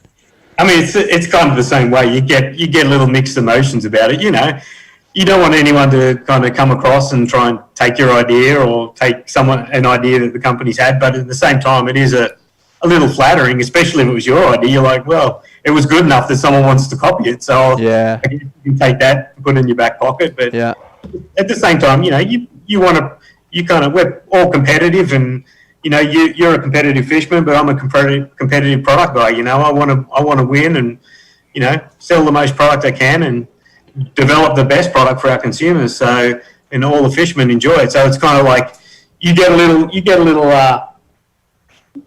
hurt occasionally, but at the same time, it's a little flattering. Yeah. We talked, Andrew, right before you came on the last segment. We talked a lot about iCast, and with the times and the current situation, this is definitely a strange year. Having a virtual iCast, and give us your perspective on it. I mean, I know it was sort of the best we could do, in this situation, but was iCast good for you guys this year? Was it bad? Was it somewhere in the middle? I think it was actually really good. I think we were lucky that we adapted pretty quickly, and our company came up with a pretty good game plan how we want to launch products. In terms of Abu, I mean, we came with a bunch of new products. We didn't hold back on anything. Right. Even though, with the current situation, I think a lot of other companies could have potentially held back a little on some of their new product launches. We didn't hold back at all. We're coming to the table with as much as or more than we've ever developed. So, but I think it went pretty well. It's different, but with today's media and today's all the online activity and social media especially, I think we reached out. I think what you miss obviously is like the interaction that we have with you face to face, or any of the media face to face. That's kind of a little different, but I think people have, for the most part, have been able to adapt pretty well, and I think we've been able to, get out the new products pretty successfully so far. Yeah. Well, I have a question. Yeah, go ahead, Pete. Mike, Andrew, what is it like? Like, it's got to be a ton of pressure on you guys. Like it. I guess I'm curious as to how your year works. You design the products in preparation to launch at iCast, and you launch, and in this case, you won, with some product categories. Now you got to do it all over again. Do you start now for next year, or what do you do next after you hit it out of the park with some of these things? To be honest, like a lot of our product plans, you might see some stuff, it takes about 12 months to develop, but some of the really technical stuff, we might have in the pipeline for 2 to 3 years before we even take it to market. No kidding. Yeah. I think a good example is the Xenon Rail we just launched. It's going to actually hit the market in March of next year, but we've been working on that for maybe 2 years. So you'll be 2.5 years by the time it hits the market. When you develop anything that has new technologies, new materials, you've really got to. It takes a little time to work out how to actually manufacture it for full on production. You can make anything as like a one-off kind of sample, but to get it mass producible, it can take a little bit of time. So our development, like some of the stuff we know what we're going to come with next year, and some stuff we'll react fast if there's new trends or whatever. But like I said, like some of the products have been in development for a long period of time, and we've certainly been talking about them even prior to iCast. Like we've been working on them. We work at a kind of 2 to 3 year products at the same time. How does it affect you when you win versus products when you don't win on the launch? Do you see great sales when you win? Like, is it a powerful tool for you? It can be. I think it does give visibility to some products that maybe won't get a ton of visibility, like may not be in everybody's wheelhouse, or not as many customers have seen them. So it does definitely bring a lot more media attention to those products, and I think it does set them up for a greater chance of success into the market. Gotcha. Well, we saw you win a few this year, and I don't want to interrupt your flow, Mike, but no, I actually great segue, because I wanted to focus in on one of the winners this year. Okay.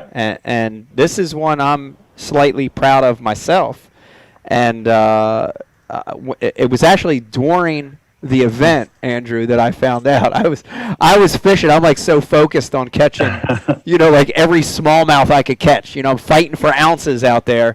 And I got back to one night, and Becky was all excited. She's like, "You won! You won!" And I'm like, "No, I didn't. The tournament's not even over yet. What are you talking about?" I'm like, "I like your positive thinking. I feel like I've got a good school of smallmouth going here, but I don't think I won yet." She's like, "No, we won for iCast." And I was like, and then she told me. But this is exciting. Talk to me a little bit about this win, because Andrew, you guys win all the time for stuff, but this one I'm excited about because of who we're targeting with this combo. This is what makes this one special for me. But talk a little bit about the win for the Gen Ike EasyCast. This is pretty cool combo, pretty special. It is, and I think you need to talk about the whole program. Mike. It's this year we've really come out with we've had a lot of success with the Ike Dude program in the past. It's been a really home run for both of us, and we decided to expand that program. We learned some stuff, and this year it's like we're going to do the Gen Ike program, which encompasses the Ike Dude. So we've got a new Ike Dude coming out.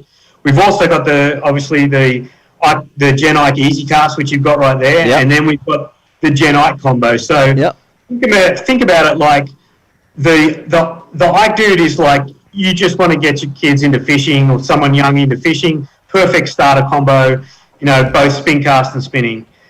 Then the EasyCast combo, that's their next step. Oh, they want to learn how to throw a bait caster. Think about this as training wheels to throw a bait caster. Yeah.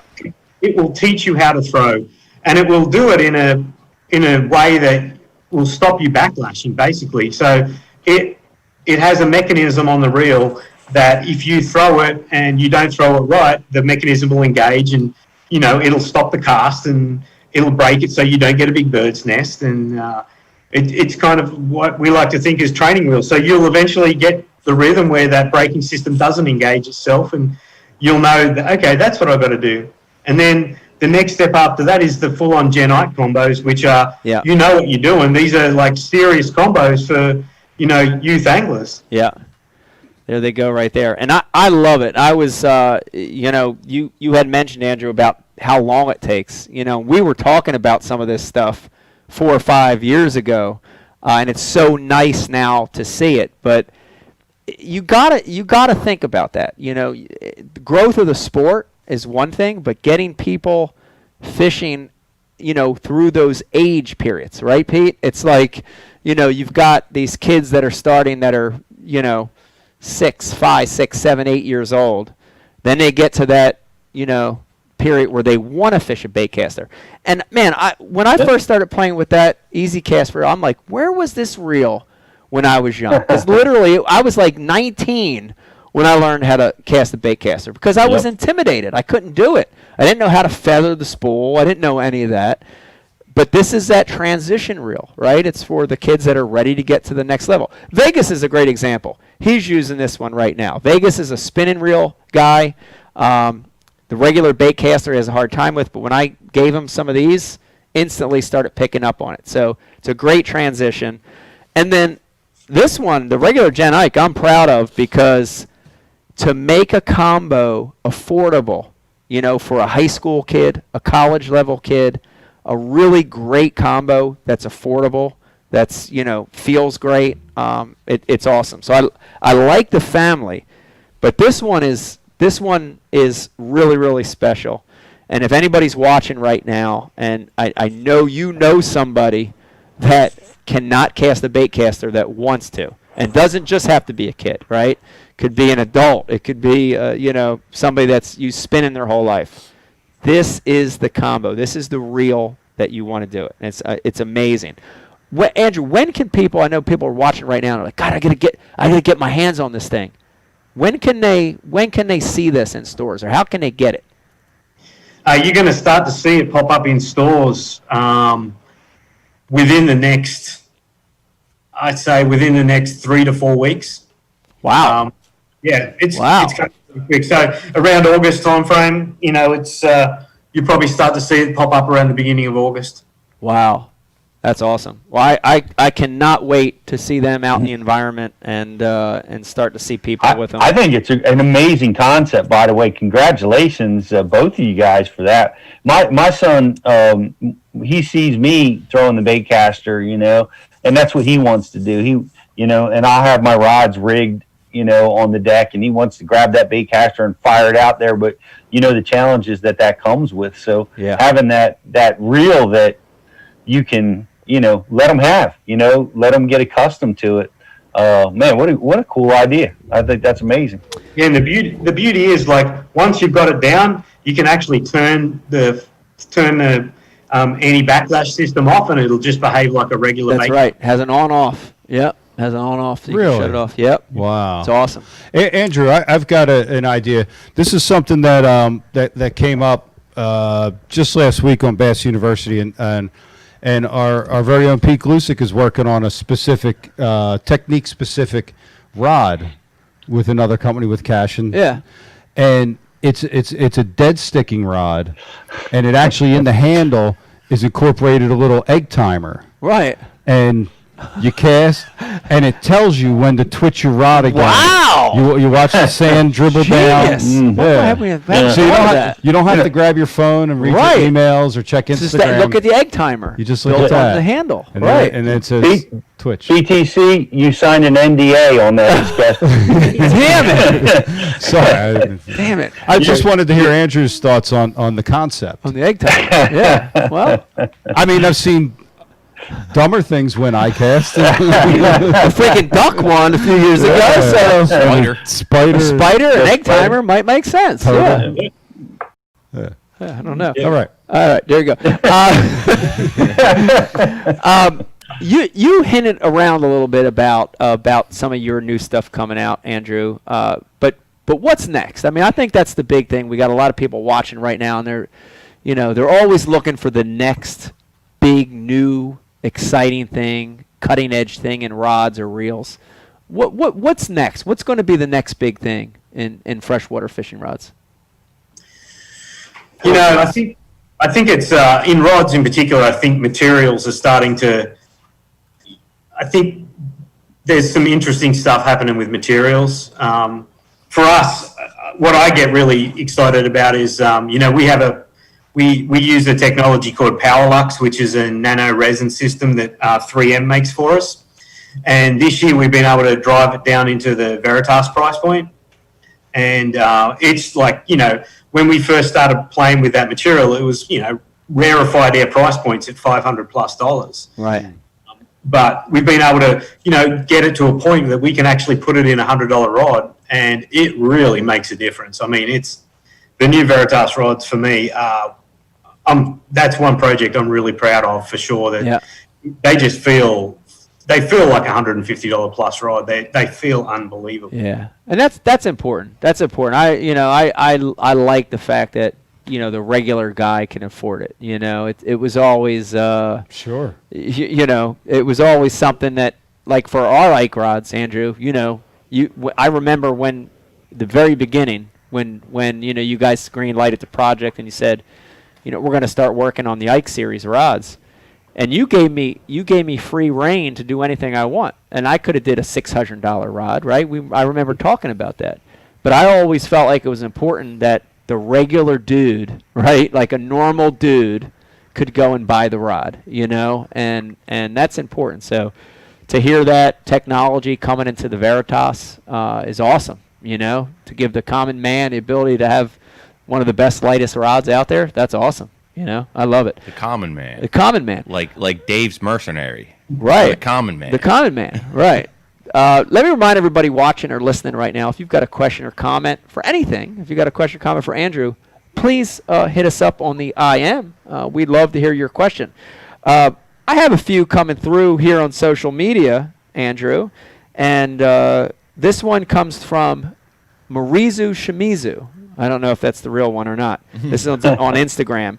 And his question for you, Andrew, is any relation to Jacob Wheeler? No relation. No relation. Okay. Shannon Wheeler. Shannon Wheeler from Mr. Mates. No relation either. No relation. We were born a fair way apart. Okay. Sounds like you're more of a relation to Carl Jacobson. I'd be closer to Carl than anybody else. Well, that's funny that you said that, Pete, because that leads to my next question. This one comes from Facebook, and this one comes from Tim Rose. And Tim's question is, and this is in highlighted in bold. It says, back in the day, who would win in a trouser trout eating contest? You or Carl Jacobson? In a trouser trout eating contest. Yeah. I don't know. I have no idea. I don't know. It's Tim Rose. I don't know. I don't know. That's a good question. Yes, very intriguing. Very intriguing. I got one for you, Andrew. Comes from Frankie on our Frankie. It comes from the Ike Live message board, and he wants to know what's harder to improve the technology on, the rod or the reel. Oh, that's a good question. I would say rods at the moment, for sure. And the reason for that is, I think graphite's been around for a long time, and you don't get big changes in technology. Like you went from cane to glass to graphite, but it took like 30 to 50 years for each step change to happen. And right now we've got, we're on carbon fiber or graphite, and you see a lot of incremental gains as what's happened as the aerospace industry develops new technology or new resin systems like PowerLux happen. But that next big leap forward in graphite, from graphite to next, will be, that'll be another game changer. But what that is and when that's going to happen, that's anyone's guess. Yeah, I tell you, for one, I want to see boron come back. Yeah. I miss the days. If I call Click Click, I'm going to put this to the mid-'80s. That's right. When boron pistol grips were in style. Yeah. I vote to bring those back. Boron. Anyone with me on this boron? I still got my PB on a boron rod. Why did boron fail? Was it because it broke all the time, or what? I don't know. It was definitely heavy. Was it heavy? It was heavy. It was heavy? Okay. Yeah. And it was added to graphite because graphites back then weren't as structurally stable as they are now. They more tendency to break, and so boron was added strength, but you don't need that anymore. Yeah, I don't What know. retailers are these rods going to be available? Curtis Thomas wants to know. He wants to get some of, the winner of iCast. Walmart, Tackle Warehouse. Where are we going to see them first? You'll probably see them, Walmart and a lot of other major accounts, national accounts, and independents. I'm assuming like a lot of the other independent retailers will pick them up as well. So anywhere that already carries Abu products. Yeah. Yeah. That's awesome. Which back to the rods versus reels thing. Which market is more competitive? I would say rods, because there's so many more rod companies out there. There's a ton more rod companies. It's developing a good reel, developing a really good reel is very expensive. Yeah. Very expensive. And it to develop a rod doesn't require as much financial input from a lot of other companies. So it's a little bit cheaper endeavor to try and get in. Now, developing technology into rods is expensive, but you can develop a basic rod much cheaper than you can any type of reel. Mm-hmm. Yeah. I had a quick question about length. No. Yeah. Brian the Carpenter wins. That's my question and answer. Why do you think, Andrew, the length versus girth? Yeah, length versus girth. Yeah. No. Why do you think the long rods in freshwater market? Why has that not taken off more than it has? Like all the tournament organizations now have. You can use anything now. It used to be 8 feet. Yeah. Now you could use a 9, a 10, whatever you want. Why haven't we seen that take off more, Andrew? That's a good question. Actually, we had a series of rods that were specifically for that, right. And it just wasn't very popular. Right. Have you? I was shocked. I thought that we would definitely see much more traction than we did. Yeah. I think that people are a little intimidated by the length, and right. They're just a little more unwieldy. You're throwing around a 9-foot, call it a 9-foot flipping rod or a 9-foot worm rod. Yeah. Unless you're in a 21-foot boat, it makes it a little more difficult, especially if you're fishing a John boat or a smaller bass boat. They're damn big rods, and you start throwing those around, or even a long crankbait rod with a big bait on it with a lot of trebles hanging off. It's a little intimidating. Right. It's interesting because when I was got a chance to go to Europe last year and fish in Paris and Spain a little bit, and the predator market for rods there, the longer rods are normal. It's the thing. You see a lot of 8 and 9 foot rods. When you say predator, you mean like perch fishing, pike fishing. Okay. You see a lot of longer rods. And very very normal. But in the States it really hasn't gravitated. It hasn't. What's your perspective on that, Mike? From its is a longer rod. What's its benefit? I think in bass fishing. Yeah, I think there's a lot of places where a long rod could really fill holes. But it's but it's the Ryan's ghost. But it's the but it's like I said, people accepting the rod. Small hair jigs. I like a long rod.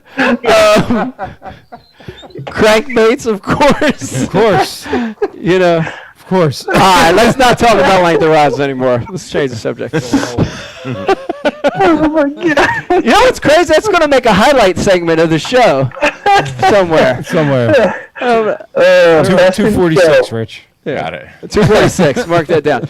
Andrew, the other thing I did want to mention too is that Vegas was on earlier, and he loves the Revo X reels. Yes. He loves them. That is his deal. How's that reel? That reel has to be selling good for you. That's a great reel for that price point. It's unbelievable. Yeah, it's unreal.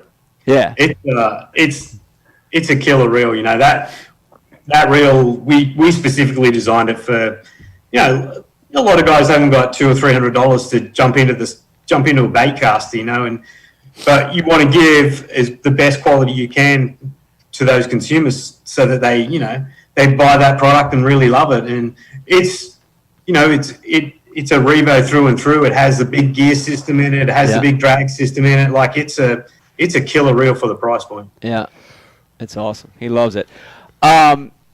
I want to thank you, Andrew, for coming on and talking a little shop with us. Also want to remind everybody, please check out these Gen Ike rods and reels. We've got from the Ike Dude combos, starting them out, to the Easy Cast, getting people with a bait caster for the first time, all the way to the Gen Ikes available in spinning and bait casting. Please check them out. They're going to be, what'd you say, in a couple weeks here, Andrew? Available. Going to be available here in a couple weeks. Can't wait to see them in the wild. Can't wait to see people using them.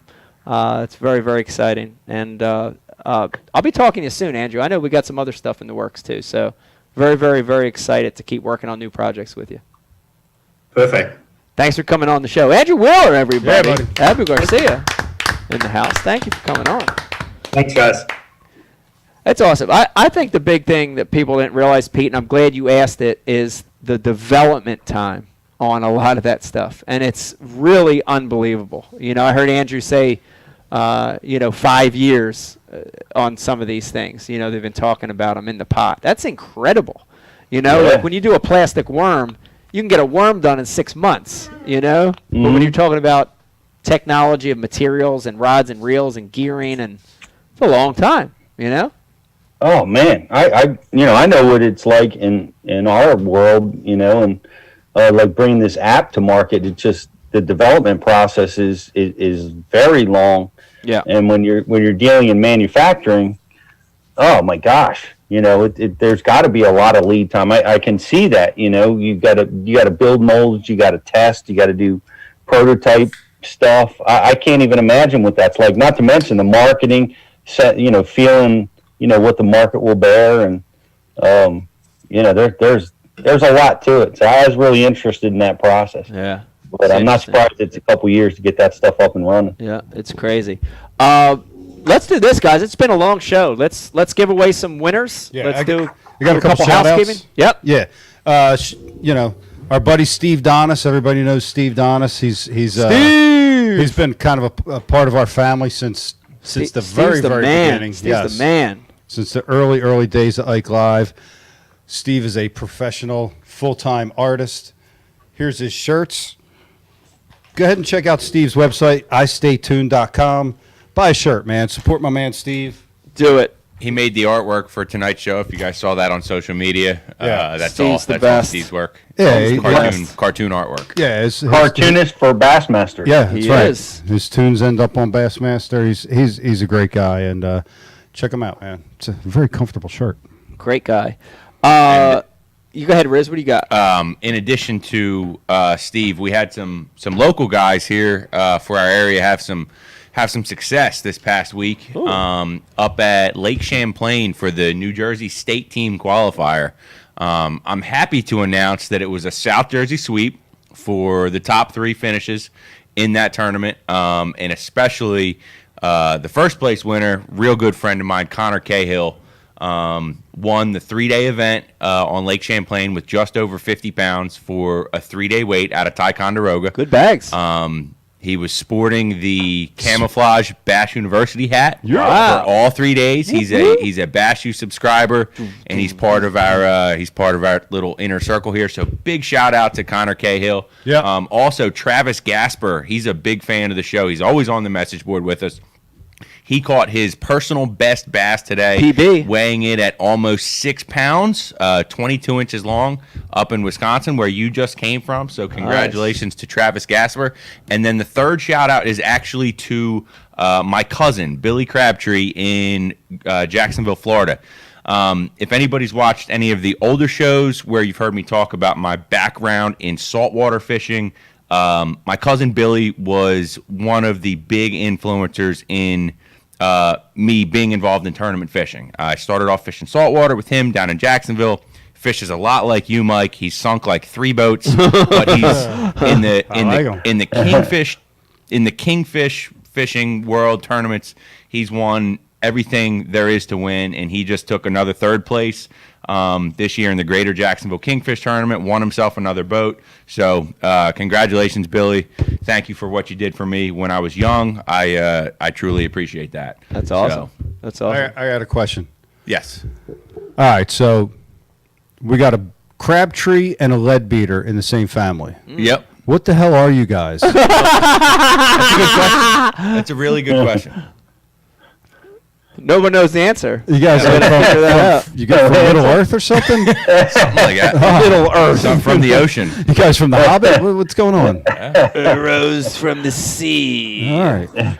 Also, shout out to Peak Lucy. I don't know if you knew this. John McGraw and our very own Zog with a good tournament finish last week, right? Made the state team. Is that correct? That is correct. Good job. Yeah, and the second and third was Luke Schrader and Mike Centaur. And Centaur. Wow. Yeah. So it was really South Jersey. Yeah. Dominated up there. Wow. And Luke's competing in the NPFL this coming season. Is that still happening? Yeah. Wow. Yeah. Well, that's crazy. They're still going forward. Yeah. All right. We're gonna have to get Luke on talk about what he's got coming up. But yeah. We'll have to do that. All right. Let's give away some prizes. I want to do a winner of a reel, and let's do a winner of a bag. Riz, what do you want to do first? Let's go with the YouTube, the YouTube subscriber contest. Big jammy. That's the grand prize. Grand prize with an Ike Live reel, one of a kind. That's correct. Brian's got it queued up on the screen there. It's a look at that beautiful thing. Look at that. It's an absolutely sweet, bad to the bone Abu Garcia custom wrapped reel. Big shout out and thank you to Joey Randall of Real Clean Reels. I love it, Ash. And my man Joey. And our guy from Brian Chapman. From Brian Chapman did the graphics on that reel. B&R Graphics. B&R Graphics. Dope. Super dope. Super awesome. Yeah, totally. So look at that. Would you just look at it? Our winner for that contest is going to get a Ike Live gift bag, a signed Mike Iaconelli hat, and the signature series Ike Live custom reel, and the winner is Justin Smith. Justin Smith, everybody. From the great state of Oklahoma. Congratulations, Oklahoma. Justin Smith. Justin Smith of one of kind Ike Live reel. Hopefully he'll be using it. We need pictures. Justin, please send pics. That's right. And Need a lot of pictures. we're also going to give away an Ike Live gift bag for the Facebook like and share winner tonight. So if you haven't liked and shared the feed, go now. You have 30 seconds. Do it. 30 seconds. Do it. Press the buttons right now. Make it click. Make it pop. We're gonna give that away in just 1 second. What's next for us, Brian? What do we have coming up? We have Bash You Live on Tuesday. Yeah, I got a Bash You Live Tuesday. Straight 7 p.m.? Cast. Yes, 7 p.m. Straight Cast is Wednesday. And Bash You Live, we got some cool stuff happening. We've been having a lot of fun over there.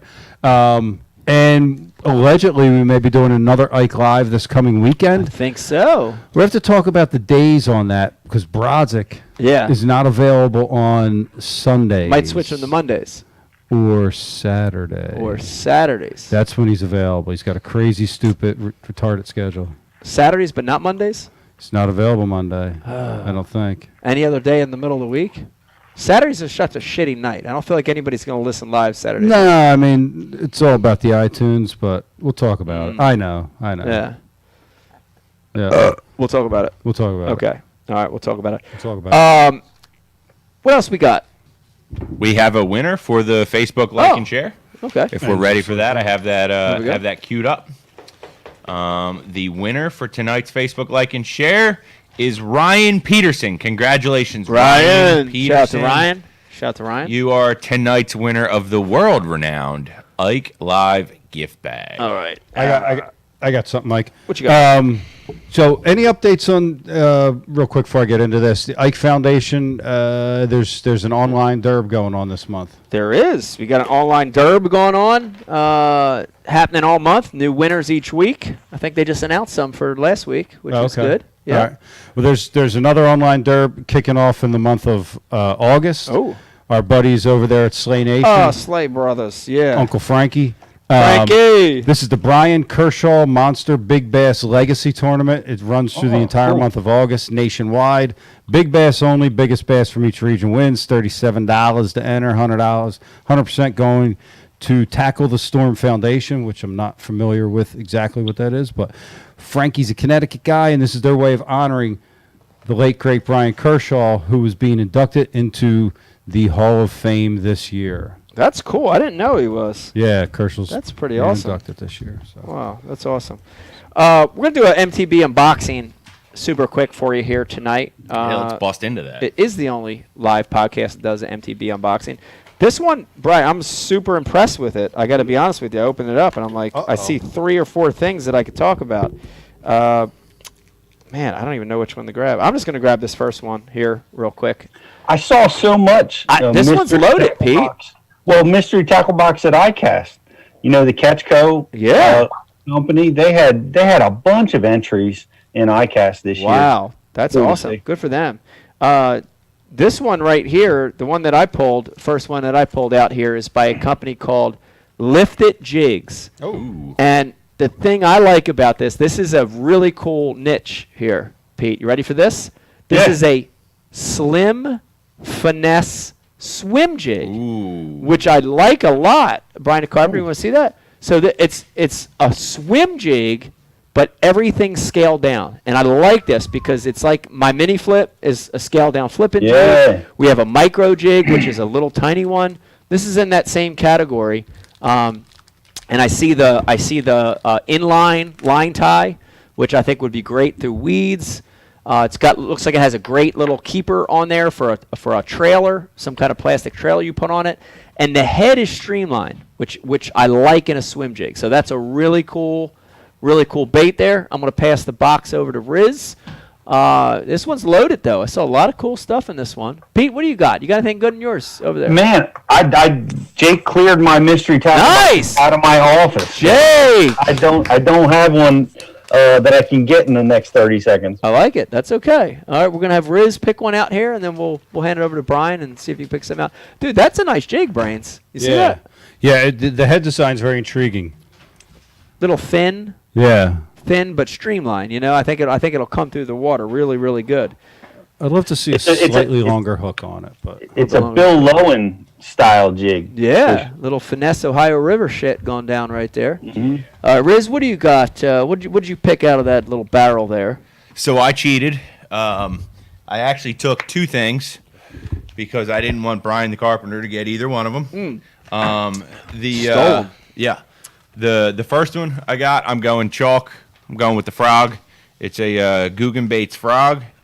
I'm going to bust it out of here, see what it's looking like. I like what it says on the top of the frog, which is really key to getting a strike. It is. See, it says "Eat me" on the top of the frog, and you know that's crucial. You know, because that radiated energy from the writing on the top goes down, and the fish feel that, so that's what makes them bite. But anyway, the other thing that I pulled out of here is a Catchco bait, and it's called a tickle tail. Oh, and this looks what do you mean by that? A lot like, what do you mean by tickle tail there? Yo, Miss Lewis. French tickler tail. Hey, Miss Lewis. So this bait looks a lot like something else that our very own. Yeah, what did you steal from me? Our very own Brian the Carpenter has been throwing. It looks like a scaled down version of an unnamed bait. Of an unnamed bait. Of a yeehaw. Ooh, it kind of does. Of a yeehaw Shimoni crack. And I would put this on a little flipping hook. Gee. Agee. But it's got that same tail. I don't know if you can see it on the camera. That tail is I bet you could see it if you threw it over here. It didn't go anywhere, though. That's interesting, though. Yep. Does it have the ribs on it? The big ribs on it? It's got, dude. Like the Gigi? It Mike, here, it looks a lot like the deal. It does. Has some similar characteristics. But yeah, so I went with that in the frog. I went with something I can cover the top of the water column with and the bottom. If you've watched the Mike Iaconelli Fishing the Moment seminar over on Bash University TV, you would know that you always want to have a bait prepared to fish all 3 sections of the water column, top, middle, and bottom. And I think with these 2 baits, I would be able to effectively do all that. So it's not a bad looking bait. It's interesting. Yeah, it is interesting. Very nice. It is interesting. This frog feels good too. Cool. Well, there you have it, man. Testament to MTB. Once again, putting baits in your hands that you might not normally see. Did you see this thing, Mike? Check out. What do you got there? It's Rockerhead. I did. That was the other one that interests me. What the hell is that? It's like an underwater chatterbait. Fuzzy. Little. You know anything about that, Peter? No. What? I can't see. It's I a just see the jig head plastic. that's got a really broad, flat spot on it, like almost chatterbait-esque. Oh, look But at it's that. got an offset on it, so you can rig any kind of plastic on it. It's interesting. Yeah. Once again, it's the strength of an MTB box, putting stuff in your hands that you might not normally ever see. That's right. Yep. And to finish out the box real quick, we got some Lake Fork stick baits as per scene. Some Gambler Mega Daddies, which is a giant crawl, big crawl from Gambler Lewis, and a Miss Lewis crankbait. Yo, Miss Lewis. Little crankbait by Bill Lewis. Shout out to Miss Lewis for putting us on the fish this morning at a lake to be unnamed. Yeah. Fishing a chatterbait in 20 feet of Undisclosed water. location. Undisclosed. There you are. Here we are. There we are. Here we are. There we go. There we are. That about calls it, Michael. Here we go. It's been a great show. Pete, thank you for coming on with us. Riz, Brian the Carpenter, of course, want to give a shout out to Vegas the Hammer. Also, Andrew Wheeler for coming on the show. It's been a fun Sunday night. Once again, Pete, everybody watching, they can see iCast stuff this Tuesday, BU, 7 p.m., right? 7 p.m. Ken Duke will be on with us, and we'll be talking tackle. I love it. Please check that out. Also, Pat's show, once again, Bri, is Thursday. Wednesday. They're doing Thursday on a Wednesday night this week. Live from the liquor store. Yeah, live from the hood. Pat doing shots of tin cup whiskey. Yeah, now Pat's on Red Bull at this point. That's all he does. Red Bull and chewing tobacco. Or Ooh, that's a nice combination. Want to thank everybody for tuning in. We'll have a post for you soon on the next Ike Live. Could be this Sunday coming up. We'll let you know. Could be. Hope you have a great week. Talk to you soon. Good night, everybody. Good night. Bye. Big poles.